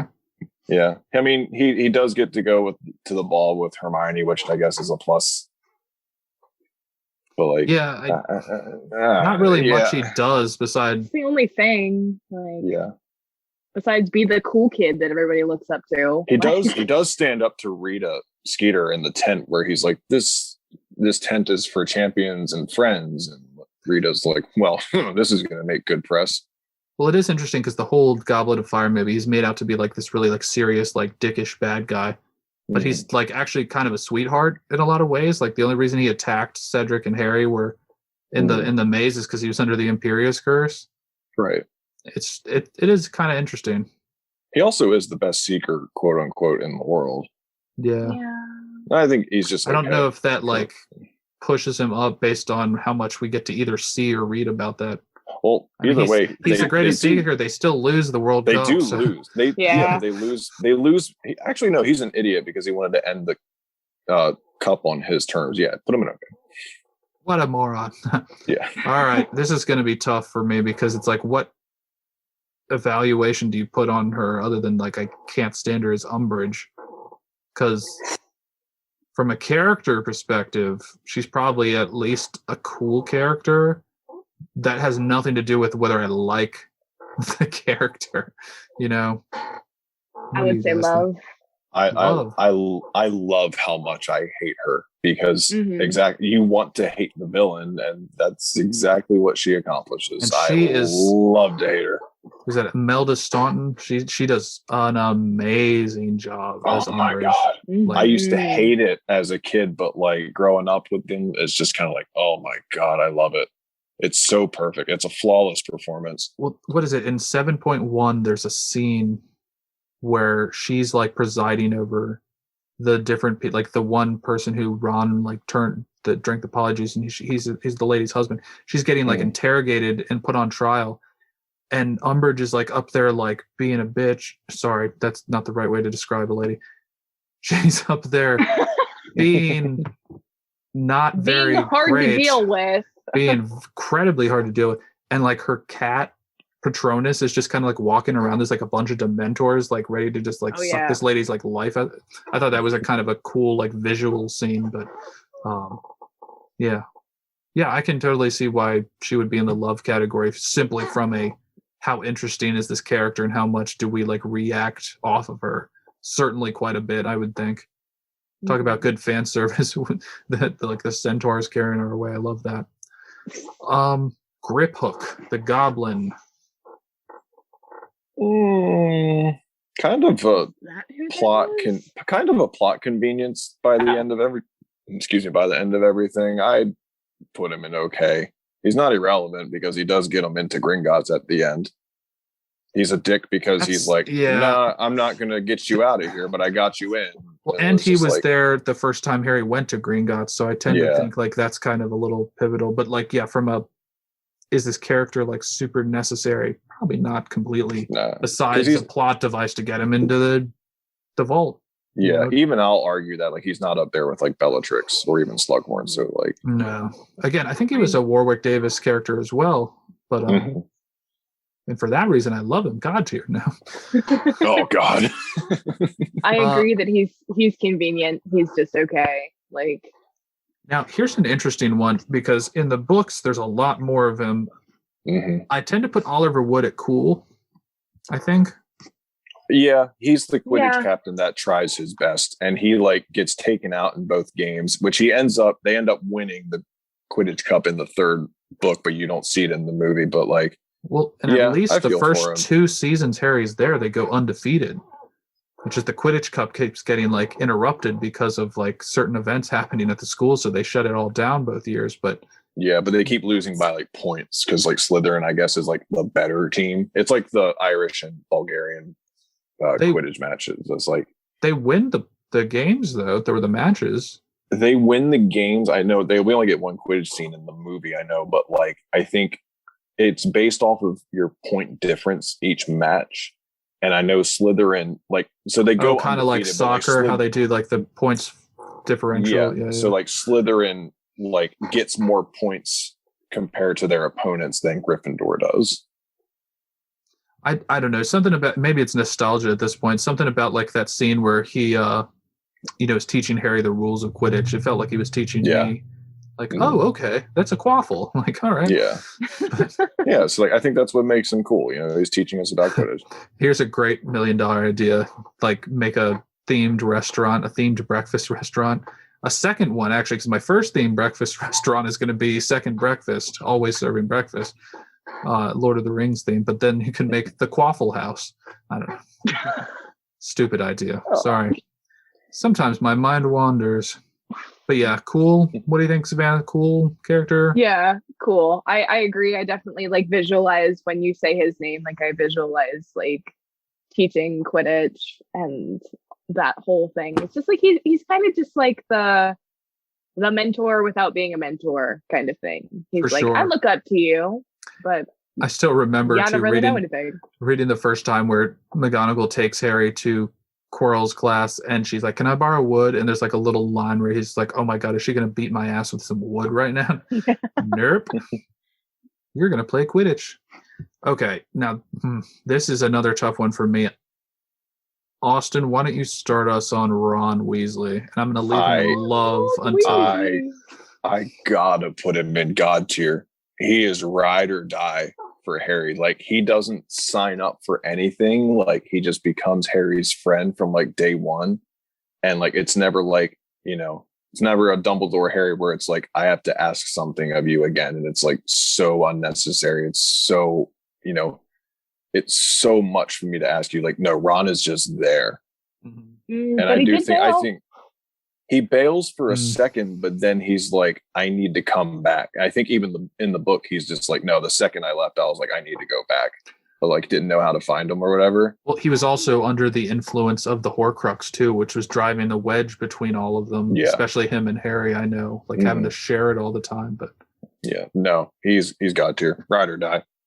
I can live with that. I'm certainly not going to lose any sleep about putting him higher than he maybe would have been on my first take. Now, is this character relevant? Because I don't know who that this looks is. Like is that Millicent Bulstrode? Like the girl who like kind of crushes colors though. Oh, is it? Is it Katie Bell?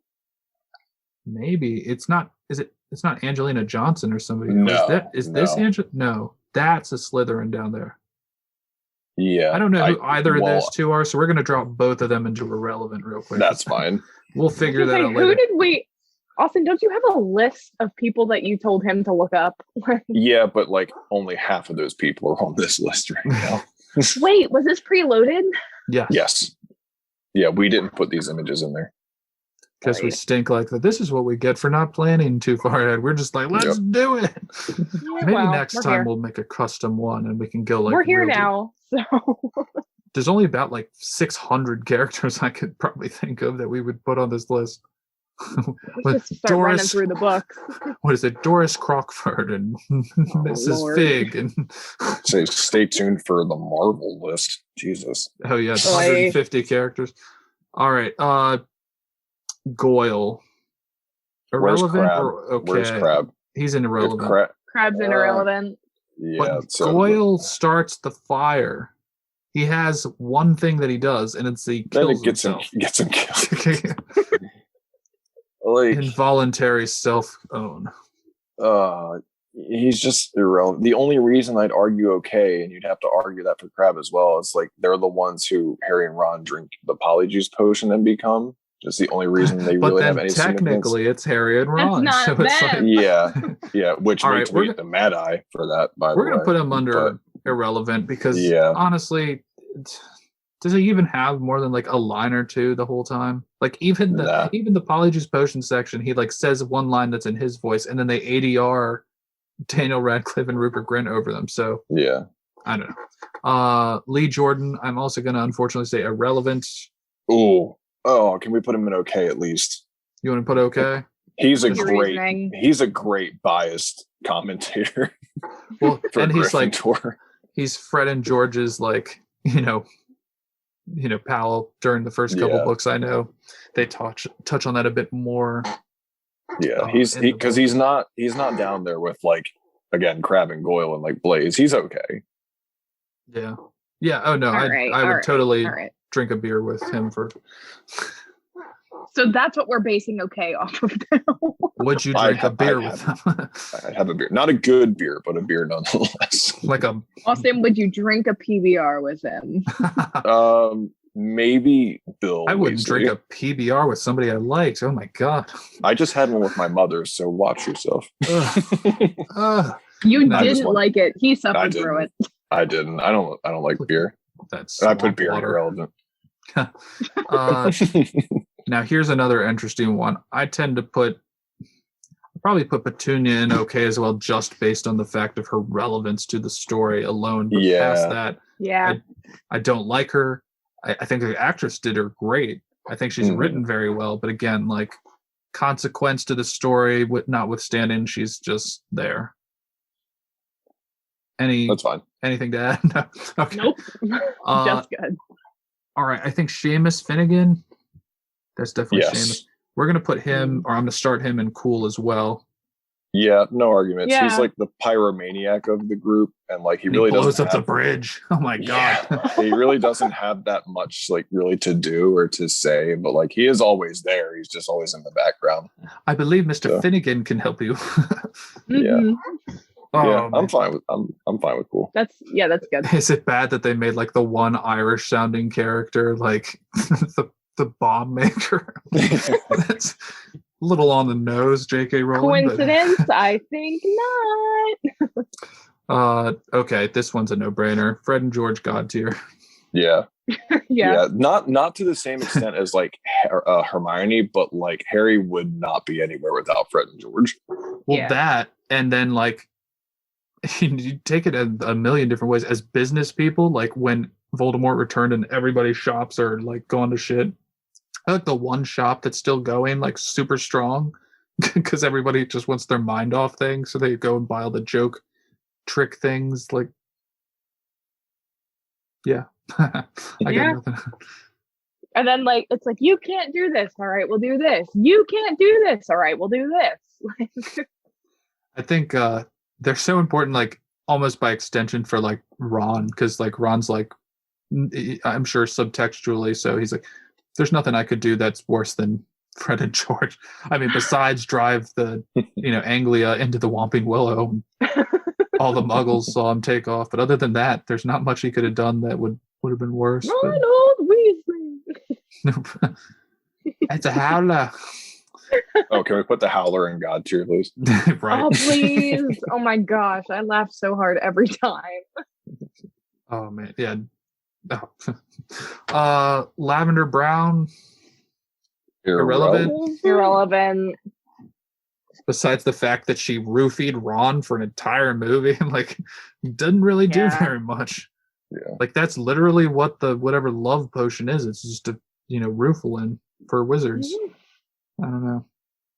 And kind of like pointless throughout the whole story anyways. Like I don't really think of any point where she was relevant other than like a random like, oh, and Lavender Brown was in the same room as them. Like that was about it. And she dies at the battle, so she was completely useless. R.I.P. I guess. At least rest. Yeah. Arthur Weasley, I'm gonna start him at love because I do love Arthur Weasley. Yeah, he does. Cool. He does serve as a nice like father figure, but like he's not like as lovable as Molly, in my opinion. Yeah, no, I just enjoy like something about, and again, this might be just nostalgia, but like from the first time we meet him in the Weasley's like dining room, and it's just like that whole conversation, like "Morning, Weasleys." Really, you drove the car that your boys drive the car to Surrey and back last night. Really? How'd it go? I don't know. I love that portrayal and that performance, and he is one of the more, I think, consequential players in the whole thing, because like if it hadn't been for, well, I don't know about that. I'm talking in circles at this point. I was going to say something about him being like saved by Harry and Order of the Phoenix and stuff, but I don't know. He's just a fun character. There's sometimes you can't really put like your finger on it, other than like the character's very charming and there's not much bad stuff to say about him, and that's kind of where I'm at with him. Certainly not on the same playing field as somebody like Peter Pettigrew, in my opinion. I don't know. Anything to add to that one, or can agree that he doesn't belong on the same plane as Peter Pettigrew. So you would put him lower. Okay. I am okay with him being in love, because I would put him higher than Peter Pettigrew. So on that basis alone, yeah. This is Whose Line Is It Anyways, where the rules are made up and the points don't matter. Anything else to add to that, Austin? I'm good. I'm good with that. All right, next one. Edward Cullen. Irrelevant? You almost have to just put him in okay, maybe cool. No. Really? No. You guys are going to go higher. Okay. All right. Higher? Too high? Cedric. Too low? I honestly love Cedric. You know, I think like his death really kickstarts like the second half of Harry Potter, where like Voldemort's back. And he's the guy who, like, again, he is competing in the Triwizard tournament against not only Harry, but the other guys as well. But like everyone's like bullying Harry and like doesn't want him to even be in the tournament. But like Cedric like is originally going along with it, but he's like, no, I got to repay you for like you tipping me off about the dragons. It's kind of like, I have to do that for you, because like, it's kind of like we're in this together kind of sense. Like we're both in it for Hogwarts. So like, yeah, I really wish they would have, I don't know how they would have gone about it. I mean, it would have had to have been written in the books, and it certainly was not. So that's why we didn't get more of him earlier. But it would have been cool in hindsight to have gotten more of him in some level or another throughout the first three movies, so that when he does die, it's so impactful. And in the third book, when Harry falls off of his broom, like Cedric wants a rematch of that Quidditch match. Like he was trying to call off the game and be like, no, like I didn't win fairly. Oh, dude, he's such an admirable guy. Like that's why I love him. And I think, of course, this, I made the Twilight joke, but I mean, Robert Pattinson plays him very well. Like he's a very, I don't know what I was envisioning when I read Cedric Diggory's character, but he is very much like the smart, handsome, pretty boy. He is Hogwarts' true champion, I think, Harry notwithstanding. So, yeah, very interesting. I think does the tournament go to him? Like, do they name him the victor? I feel like Harry would like try and say that. I can't remember because I haven't finished the fourth book this time around. But, like, in the movie, I think it was in some ways a tie, because they both showed up at the front. Because remember, Harry acquioed the port key, or I guess it was the trophy, but it was a port key, and they both reappeared at the finish line at the same time. So I think at first they were like, "Oh, it's a tie or something," but then they realize he's dead. Yeah, I think just a real quick tangent. I don't want to stay on it too long, but like at the beginning of the third stage, he's like, those who are in the lead will enter the maze first, and like both Harry and Cedric enter at the same time. So like they also both get the cup. So like, I guess it is a tie. Yeah. Something like that. I mean, yeah. I don't know. I'd have to rewatch that for that specific point. But moving on, I'll start Voldemort in God tier. And are you two? Do you want to pull him down? Okay. Oh, really? I was gonna say irrelevant, but I do not. I do not like Voldemort. He's like. Well, see, here's my thing. If you're like, I kind of think he's on Bellatrix level for me. Just like everything I said about Bellatrix, I'm also going to relate to Voldemort, except push his like good role back one movie. Maybe no, in Order of the Phoenix, but like by the end of it, I'm just like, I do not like you anymore. You're so slippery and slimy, and it's just kind of like, I don't like the way you're portrayed by the end of these movies. But like, even being the main villain aside, it's just like, I'm not sold on the intimidation factor by you. Like, I think it's all for dramatic effect. It's all a show. Like, the only real like evil thing that he does, like besides, he doesn't even kill Cedric Diggory. The only real evil thing he does is he kills the one Muggle studies teacher at the beginning of the 7th movie. And then he kills that one. He kills the random guy, the guy who takes the place of Minister of Magic at the end of the second 7 part 2. Like, he just randomly kills him because he's annoyed with him. I'm like, you're not doing too much evil stuff, dude. He's kind of like this. He is very much like more of a Sauron type character in the sense that like he's kind of like the like dreaded figurehead at the front of this like massive like dark army and movement of like evil entities, whether they're wizards and bad things like werewolves and giants and stuff. It's just like, as far as like villains go, if I had to like have a set rank of like movie villains, like he would not be very high in my opinion. Like he's not like a Darth Vader level of villain to me, you know. Well, I wouldn't put a lot of people up on Darth Vader. Well, sure, but still, that's a whole conversation and stuff. I think it's probably just me again, but you know, like Ralph Fiennes as an actor, I think he really does with the limited like time on screen, because he really isn't on screen like at all. I don't know. I certainly was intimidated by him. I thought he was certainly not to be trifled with in the same way that like certain villains throughout, like I kind of have in some ways the reverse effect of like, I love Lucius Malfoy, but like I wasn't necessarily like afraid of him. Whereas somebody like a Bellatrix or especially a Voldemort, I was like, oh geez, like if this guy has like even the slightest bad temper, he's gonna just off everybody in whatever room he's in. But it sounds like we're pulling him down a level at least. I just can't put him in God tier. I in my own personal list, I would not do it. I would put him no higher than cool.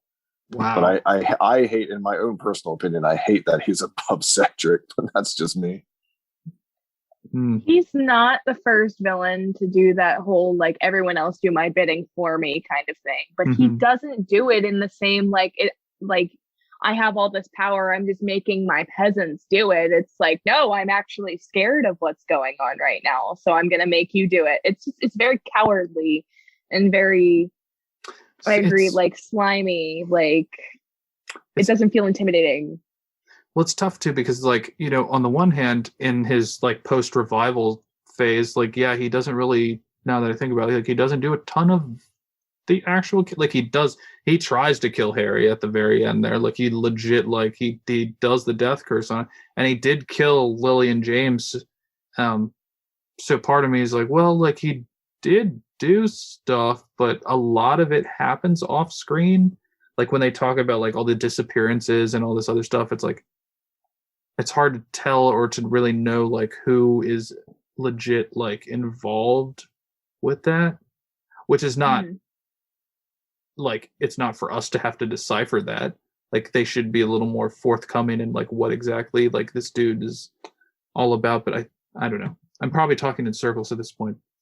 You guys don't like him in Love either? You want him in Cool? No. I think he's a Cool.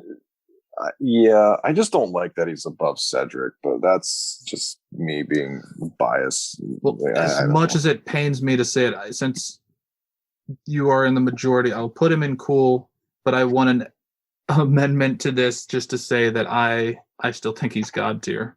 And I'm probably wrong in a lot of people's minds, but kind of gut reaction, I suppose. I don't know. Hot take: he belongs in God tier. Hot take.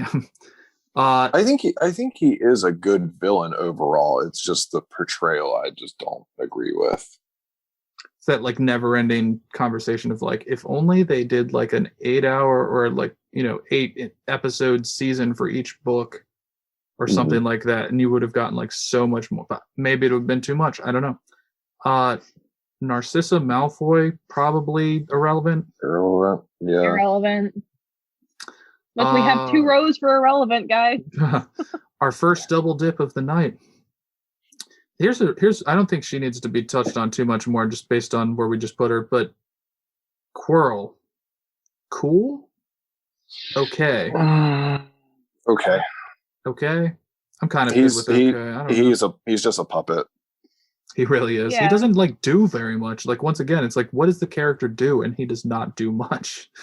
I kind of want to see what I want to know like what led him to taking on the role that he did in the I think first that he was just like in can't talk as it pertains to Voldemort, you mean? Or yeah. I think it was just like very loosely touched on in his diatribe in the book. Is like he was just very ambitious and he just happened to be in a spot where Voldemort's spirit essence was, and it latched onto him or whatever.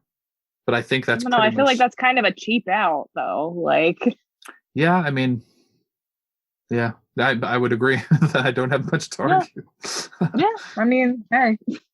It was an interesting first kind of mini villain, almost like a mini boss to take on. But past that, it's kind of like if he had shown up in like book or movie 4 or 5, I'd have been like, what are we doing, guys? Like, just not, the stakes weren't that high. It was really like kind of you're like, oh, Voldemort is legit out there somehow, somewhere. Be on the lookout for the next 7 movies. Like that was kind of like his whole role, I guess, on a very macro level. Interesting to hear like what would have, obviously, like he didn't keep his job at Hogwarts, but like if there was anything that happened like after pertaining to him, like I'm trying to get my job back, I was left in a vulnerable position, like kind of a more like humanizing after he role. Was disintegrated. Yes, that. When he was dust. When he was dust. When that happened. Where's your bathroom for jars of dust? I feel whatever that is. I don't know. All right. If he were to have lived, I think it would have been interesting to see. Yeah, no, for sure. I agree with that. Professor Sprout, God tier. Can we put her in love just because of like lack of screen time? I will not allow her to go less than love. No, that's totally fine, but it's just kind of like you do cure all the students at the end of the second movie, but it's kind of just like one of the most consequential characters that we get like 5 minutes with, and that's it. In 16 or so odd hours of film, we get 5 minutes with Professor Sprout. Arguably, Voldemort gets 10. So yeah, no, you're not wrong. I don't think much else to say about that one. I really like her. Like her too. Draco Malfoy. Love him. Malfoy. I love him. Yeah, certainly not God tier in my opinion. So close. He's so close to being the tragic hero of this story, but he doesn't get it because J.K. Rowling shafted him. Because J.K. Rowling. Good going, J.K. All right, this next one, I love for Gilderoy Lockhart because I can't put him in God tier. I just think that's like sacrilege. Yeah, I will allow that, even though he's one of my favorite characters. I will allow love on that one. I say because up against any of these other characters, it's like I can't. You are a complete like liar. He's a fool at the end of the day. Yeah, like. But he's a good one shot. It's just how you can say it. Like I still love like just every scene with Kenneth Branagh is just so good. I'd like to introduce you to your new defense against the Dark Arts teacher. See, he's like what we said about Percy, where it's just like he's the opposite of stick up his own ass, and it's like no, his thumb is shoved as far as he can get it up his own ass. Yeah, no, his head is like stuck up there for permanently. I don't know. Tonks, I tend to put Tonks either in cool or love as well. I'd put her in. I really like the shapeshifter. She's not like McGonagall level of like transfiguration cool. Mm-hmm. But like I think like her scene where she gets like a duck bill of a mouth is really cool, and like she can change her hair based on her attitude. Like it's like the OG mood ring, but for hair. Well, and she's like definitely less prevalent in the films than she is in the books. I feel like in the books I heard about her like a ton, and then she just again for trying to save screen time and really focus the movies, which I get, but it's like she was a casualty of that. Yeah, really just going on character, but going on movies, I think she's just cool. All right, I can get down with cool for her. I want to push her to love, but I get that. Now, this is a character that is definitely not God tier, but I certainly love Neville Longbottom. Yes, wholeheartedly agree. I can't put him any higher, but man, he's such a good character. Yeah, my only problem with Neville was that like I think his like kind of hero arc comes a little late and a little sudden. Can agree. Other than that, though, like I'm happy he gets a kill with Nagini. And like, yeah, I'm happy that he is a true Gryffindor along with Harry. Like, it's satisfying, yes, but it is sudden. He pulled only two of the Gryffindors that I know of in this canon pulled the sword out of the hat, and it's him and Harry. Anything else to add to that, or I think that's a pretty straightforward one as well. Pretty good. Creature irrelevant. What does he do? Honestly. He helps him and Dobby bring Mundungus back, but that's it. Yeah, that's the only thing I had to say about Creature. It's like he does old ball sack of a house elf. I don't know. Yeah, and he's he's not like a despicable character, but it's kind of like he's not a very friendly guy. It's hard to like. Friendly house elf. Yeah, it's really you said it right, Spin. It's hard to like him.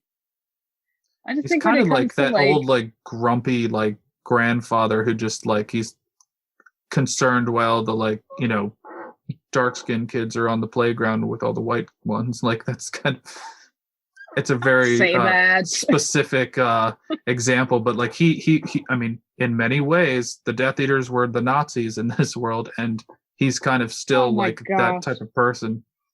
We've been on this Nerdkast. We've been on this Nerdcast for too long. We're starting drawing Nazi comparisons. I tend to think that the Death Eaters were sort of an homage to that in some ways, but perhaps not. I don't know. A different time. On a whole different a whole different Nerdcast. Specifically about that topic. I don't know.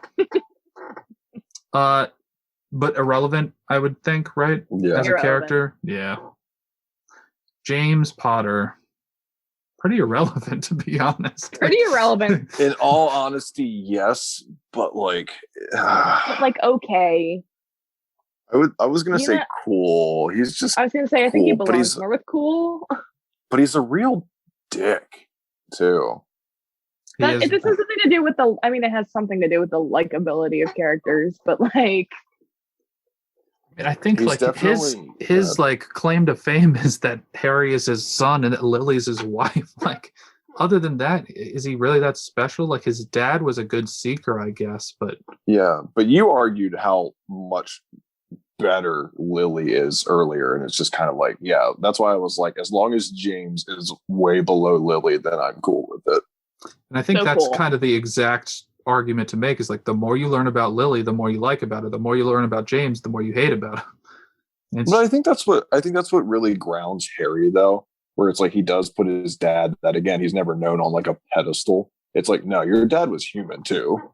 Yeah. Like your dad sucked sometimes, but like at the end of the day, he does kind of suck. Yeah. So like I think cool, no higher than cool. No, I agree with cool. All right. I'm not convinced, but we'll put him at cool. This will be a very interesting thing to come back to, like, and just retouch on after we're done with like our full watch of all the other movies, because there's a couple of these that, like, especially later on, like James and some of these other ones, where it's like, you get little snippets of information, and I'd have to rewatch specifically the scene with the Resurrection Stone with James and just like really listen to that dialogue again to really push me one way or the other with him. But he was very much like, people always make the argument like, oh, Harry Potter's just a trust fund jock who, like, had all this money and stuff. It's like, I don't buy that. But James, I I might buy that. Well, he only has one line. I know I'm coming off as like a real like movie like perfectionist there, but like he only has one line. He's like, "You're nearly there, son." It's just kind of like, "Okay, thanks, Dad." That's what I thought. Like it's just kind like, of. I mean, what he means to Harry is really why his character is, I think, valuable at all, is because of the memory of him, and everybody's always like, Harry, you look just like your dad, and I don't know, but I can. We'll leave him in cool for now. Now, Mad Eye,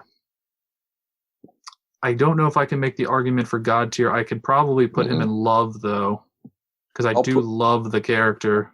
I would agree. And like the reason he's not God tier is because Goblet of Fire, it's not Mad Eye. Well, yeah, because he gets like, taken over by Barty Crouch Jr., and then he dies when they flee Privet Drive. Now, granted, that might have been Mundungus's fault, but still. Right. But like he is at the battle of the Department of Mysteries with the rest of the Order. But like it's kind of like, it's cool that you're there and all, but it's like we don't get a lot of like what Mad Eye is doing as Mad Eye. We see more of him as Barty Crouch Jr. Which is very interesting in and of itself. But yeah, I agree. Like the Mad Eye Prime or whatever we want to call him, we don't get enough of, I don't think. Anything to add, Savannah? No, I was just gonna say that, like,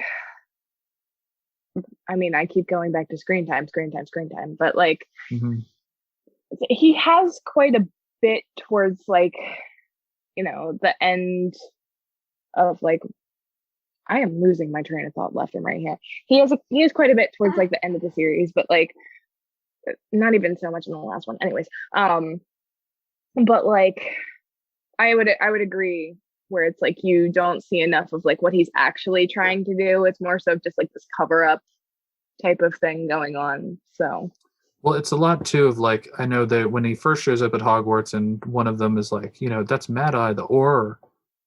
And it's like, okay, so he has some prestige and some like, his reputation precedes him a little bit, but it's a classic case of like, show me, don't tell me about it. It would have been a lot more interesting. I don't know. He just doesn't like pull you in as a character. Well, he does. Like he does a good job, but like I don't know. Where am I going with that? Like I certainly gravitated towards him quite a bit, but again, I think that might have been just like Brendan Gleeson's portrayal of him too. Like he plays again, him great like, acting. Yeah. Oh my god, it's just baffles the mind. But yeah, that's where I agree with you. Where it's just like I love the performance, I love the actor. It's just kind of like, but it's not Mad Eye, So yeah. Well, this one I think is going to be easy for Austin, but God tier, Remus Lupin. I don't see a Titan tier on this list. Oh yeah, God tier. Like Lupin is without a doubt my favorite teacher. He's my favorite of the Marauders. Just God, he's such a badass. Some of the most consequential conversations happen between him and Harry. Like he's like one of, we talk a lot about like his father figures and stuff, but like Lupin really is one of the best father figures for him. At and least just like the poetic irony and visual irony of like how when him and Tonks both die, spoiler alert, they're both like hand in hand and stuff. It's always so gut wrenching when at the end of Prisoner of Azkaban, it's just like finally a Defense Against the Dark Arts teacher we really enjoy, and he's still taken away from us. It's just like, damn it, you really want that one to stick. Yeah, no, it's also werewolf. Yeah, that's the part that's the part where I'm like, yeah, he's badass, but it's also like because he's werewolf, and this is kind of another cool layer. There's the big fight at the end of is that Prisoner of Azkaban? Yeah, yeah, the big fight at the end of Prisoner of Azkaban. I kind of wish in some ways they would have let him just kind of go like full Incredible Hulk and like, what should we do with Lupin during the Battle of Hogwarts? Well, maybe if we can like sneak him into the like Snatcher army and just let him go full werewolf, like with a, oh my god, that would have been awesome. I don't know. Well, I am happy that he didn't go just like typical werewolf style, like go softly into that sweet night kind of thing. Like that made me happy though, that they weren't just like, oh, he's gone forever.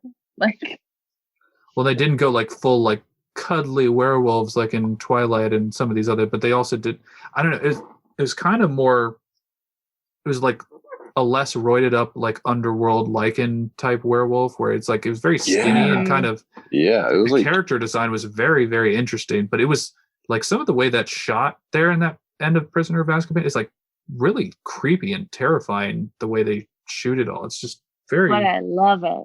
oh yeah, it's great. It's honestly great though, because like Lupin in the book is like described as like a very frail, weak human, and like they kind of match that up with his werewolf form. Or just like this is a very like long, like skinny, like almost underweight werewolf. You know, he looks frail. Yeah, it definitely takes a toll on him, no doubt. This is kind of my tangential thought here, but like, you know, for some reason, my brain, and it might just be because of how long we've been going now, Lupin and Leper kind of like give me like the same vibe, like the vibe of Lupin as a werewolf kind of gives me the same vibe as like a leper is usually portrayed, because you know it's skinny and kind of like gross. Well, isn't like lupus? I don't know much about it, but lupus is a disease, I think. Yeah, lupus right? is a disease, and it's like I think it's like heavily related with like jaundice and stuff like that. Like you look sick, you know. Yeah, you have a lot of trouble with certain. I don't know if it's like an immunocompromising thing, but I don't know. Google it and let me know. Right. Let us know in the comments below. What is lupus? All right, Vernon Dursley, God tier. Oh. Oh no. No post on Sunday. How do I say that from a portrayal perspective? I want it in God tier, but as a character perspective, I think love. I could see him in love. Like he's just like talk about love to hate. Oh my god, he's so good. Yeah, he's Vernon like is love. Vernon is life. Basically a Snorlax in human form, but no post on Sundays. No post on Sundays. Ha ha. Wow, I really hope we harmonize well. Just is this Ginny Weasley here? It looks like it. Probably. Yeah. Cool, I guess. Cool. Oh, I love her. I love her. Cool. Overruled. I love her. Oh, you guys are doing her dirty. Oh man. I've talked about this a lot though. I wish there was tons more of her so we could have really like sold her relationship with Harry. That's where I'm like I find fault. Nothing with her as a character with like, you know, her performance or anything. It's literally just a matter of like I want more of it and you just don't get much of it. They throw her and Harry together. That's my whole problem with her. They're just gonna do him so dirty with this whole like perfection of he and Luna, but he's with Ginny, and it just doesn't work for me. I'm sorry, it's just how it is. But like that doesn't bother me quite as much just because there's like tons of through lines from like book one with them like seeing each other on the platform 9 3/4 for the first time, and then her like talking about him nonstop the year until he shows up at the Burns. Just like that kind of like on and on. And then he saves her in the Chamber of Secrets, and then she's kind of there to help. But they don't play on that enough in the movies, I think. So you're just kind of like, oh, what? Yes, that's where like in my mind with the movies again, because I've seen them more often. But yes, you're drawing on my memories here. Yes, in the books there is definitely more development, but like they're just it's like Harry's just kind of like that gangly weird nerd, and then like he goes to the dance and like is kind of with Cho, I guess, and then in the 6th and 7th movie it's like, oh my god, I need a love interest. Like that's just it's unfortunate because I know that who takes her to the ball? Is it Neville takes her to the ball? Yes. Yeah, it's unfortunate that they didn't take that. Like I get that they were trying to really play on like Harry, not like that like whole like high school thing of like asking a girl to the dance and stuff like that and like being rejected and having to go through that. I totally get what they were trying to do. Part of me wishes that when Cho rejected him that he would have gone to the dance with Ginny and then they would have had like a couple moments or something and then like realized like, oh, we actually like really like each other. I think she liked him the whole time, but there should have just been a moment, and there was a moment. They just didn't show it. Well, yeah, I can't argue that Like, the room of Ginny requirement is like the only moment they give. Sorry to like completely be talking over you. I think the room of requirement is like the only like bona fide moment where like she tells him to close his eyes and she hides the she hides the dot or the Half-Blood Prince book, right? The potions book, yeah. Yeah. And then she comes back and they have like, you know, the makeout sesh. I think that was like the only like real moment you could even kind of categorize as that, but even that is still weak, I think. Mm-hmm. I mean, even between like him and Ginny, like that's kind of where I was going with the whole moment thing. Like I just crave the extraness, you know? I want to see that relationship built, and I want to feel this like connection to both of the characters. And I just feel like Ginny's kind of thrown in as the love interest, and it's like, well, that's soiled it. That's how I feel. I think it goes back to, I think it's Daniel who said it episodes ago, where he's like campaign for 4-hour movies, because I don't think to the extent of like a Boba Fett type character where it's just like there's so much potential there in the character and then they're just kind of sidelined or wasted out of nowhere. It's not to that extent, but I feel like we started getting a lot more of Ginny just a little too late, which is why I think it comes off as a little bit forced. I recognize her potential like as a witch, and it's implied that she is becoming like this very powerful force. It's just if we had like a 4-hour movie of like each movie, then we'd probably get a lot more of Ginny's growth throughout it. Yeah, no, I 100% agree. I think we do need to really push a campaign for 4-hour movies again with intermission if necessary. But if you're not going to do it episodically, like in a long form TV series of some kind with like the proper resources, then you really need to push these movie times, I think, especially for these novels. I mean, there's so much in them. Now, granted, the first 2 or 3, I think they hit pretty darn well. There's a couple things, not a couple, there's a ton of things in like books 4 through 7 that it's like, oh man, why didn't you do this? Like Regulus Black and stuff like that. Come on.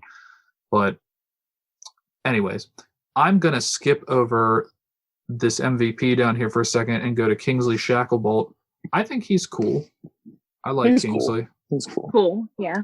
Mm-hmm. He, yeah, I mean, there's not really much else to say about him. He's one of the better liked horrors, and I love the scene, you know, when Dumbledore pieces out in the 5th movie and he's just like, you gotta admit he's got style.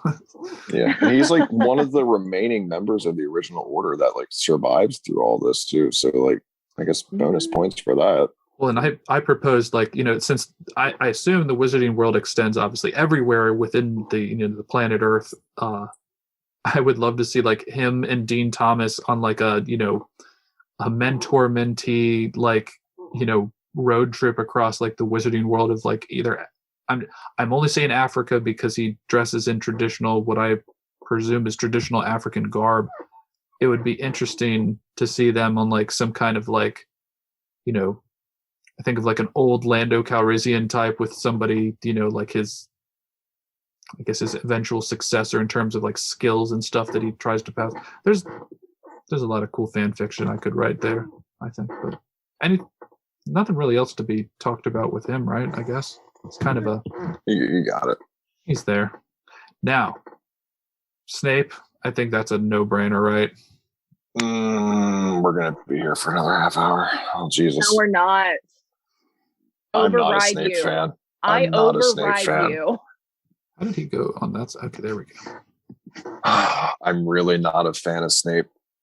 Why? It just.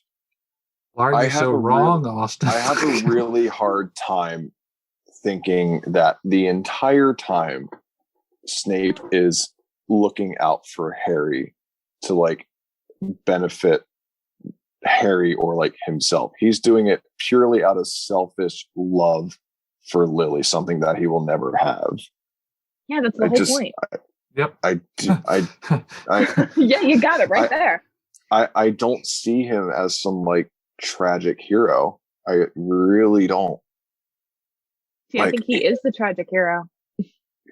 Yeah, I would agree with what Savannah's saying, because like simply based off the one like where he's he gives Harry the last memory, and it kind of like montages through his years and everything, and just like how grief stricken he was constantly at the fact that like, and like the fact that he found Lily, like not only did he love her, but he found Lily dead, like in her own house and everything, and like, oh man, just like there's so many points about, and he, you know, he's trying to watch out for Harry because it's like the last piece of Lily like left on the planet, and yet Harry looks just like his dad, who he hated. He's so much watching out for irony. Harry. He's Very watching out for interesting. Harry, sure, but at the same time, he totally ditches him in Godric's Hollow. It's Hagrid who rescues him. Like he just leaves baby Harry just there with his dead parents. So we don't know that he left him per se. It's just Hagrid was instructed by Dumbledore to bring him. I know that much. I don't know. I'd have to finish my reread to see if you know, he literally just was like, "Oh no, Lily's dead," and just like went off to the bar or something afterward. I don't know. I struggle. It could also be that Hagrid brought him because he couldn't. Like he was just like so grief stricken he couldn't process it, and he wasn't capable of like higher thought in that moment. I don't know. I'm like really out on a limb here, just kind of like. I think Dumbledore maybe wouldn't have asked him to do that at that time. You know, if Dumbledore was even slightly aware of what was going on, then I'm sure that he wouldn't have. So, seems like a very Dumbledore thing to do. Yeah, I don't know. I mean, it's Well, like you know, Snape, that's why Dumbledore Snape, is such a great character, though, is because like we just don't know a lot of like his motivations or like what's making like, the things spin in his head. But like Snape was a Death Eater through and through until he figured out that Dumbledore was going after James and Lily. That's why he like pleaded for. Did I say Dumbledore? I meant Voldemort. But like that's why he pleaded with Dumbledore. No, Dumbledore. Because he's like, no, I love Lily. Like, please protect them and all that. And I'm just like, is that the switch? I can't remember as how it's written, but like that's the switch. That's what it is. It's just like because he goes double agent on him. He goes double agent. Yeah, but no. But that's also like it's why he stayed, you know? That's why he stayed, like, I guess you could say loyal as a Death Eater for so long, because he wanted to have that insight and he wanted to protect Harry because, you know, for selfish reasons, maybe for the reason that he loved Lily, maybe, but that was the whole point of his character, was to be that inside job that was supposed to be a bad guy who wasn't, and I eat it up. Yeah, I have to just you know, pull whatever, you know, rank and file card here and just be like, I can't think of him being anything less than God tier in terms of like the list we have here. And it's just, look at who we have up there.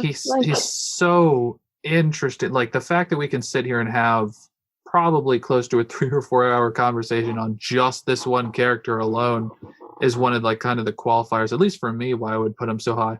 And you know, on my first read through, on my first watch of the movies and everything, I didn't quite get it. And it wasn't until like, I don't want to say years later, but on subsequent rewatches of like, you know, 1 through 8, like watching them in relatively quick succession, that you really kind of, at least for me, it kind of dawned on me more and more like, oh wow, like, you know, not only was he super interesting as kind of this like anti-hero professor type character, but then you learn all the backstory and it just kind of. And I think as you mature as a person and you go back and, you know, obviously we talk about revisiting these movies in like different ages. As you mature and you realize, you know, you're more of an adult than you watched it then, it's like, yes, he went through heartbreak and that's relatable. And he went through the whole, like, I really don't want to do this because this is James's kid. It's like that internal struggle that like everybody can relate to on some level. So I think he is a very like multifaceted character. And he's just like on so many different fronts. He's like, I want to do this, but I don't. And I'm doing this maybe for my own reasons. And I think that like every person goes through that. Yeah. Well said. Sorry to get all deep on you guys. No, that's why we've been talking about it for 3 hours almost, is because we love this kind of stuff. Goodness. Yeah, no, I think this is a pretty interesting list, and I'm very excited to get like other people's opinions, and I'm sure we'll revisit it like we talked about and kind of like reshape things as we rewatch and, you know, just as we go forward. But this is I don't have a ton of issues with where everybody sort of landed on this list in terms of like the qualifiers and the categories that we have here. But yeah. Yeah, I'm like taking a good look at it. I mean, like, I disagree with a couple of them, sure, but like I know I'm outruled at the same time. It's kind of like I can see why they're there. I think it'd be a good idea to like save this tier list and just kind of bring it back in a future episode where we get like everybody, and then like they can like pick apart our tier list and see like, why did you ever put this person it would here? be like almost like a telethon type experience where you'd have to have like people like calling in like, no, what the fuck are you thinking? Like, but yeah, we'd have to go live, like where people can comment. Like, that is definitely, I'm glad you brought that up. That's something I'm trying to work on at the moment, is trying to like get more in tune with how like Streamlabs and stuff like that works, because I definitely want to do more like a live interaction and Q&A with folks. But yeah, I think that pretty much wraps it up for this episode. Thank you so much for joining us, everybody. Savannah, it was so nice to meet you and to have you on for the first time. I hope you will come back and join us again. I hope we didn't. Yeah, if Tuesdays and Thursdays weren't my late work night, you'd see like way more of me. But I may like pop my head in a video and be like, by the way, what's up? I heard you talking, and here's why you're wrong. Well, yeah, I mean, it's so sad. Like, we can always adjust stuff, but yeah, no, I mean, to everybody watching, if you haven't already, we are on Facebook, Twitter, basically all the podcast places where you can find your favorite podcasts at. This Thursday, I know we are doing a sort of a bit of a live reaction or an immediate reaction to the Zack Snyder cut of the Justice League. So I'm like really super pumped about that. That should be very interesting. I'm sure there'll be tons to say on that. But anyways, thank you so much for joining us. Again, Austin and Savannah, thank you so much for being my panelists and helping me talk through all this craziness. Yeah, and everybody, please be excellent to each other, and we will see you next time. Party on, dudes.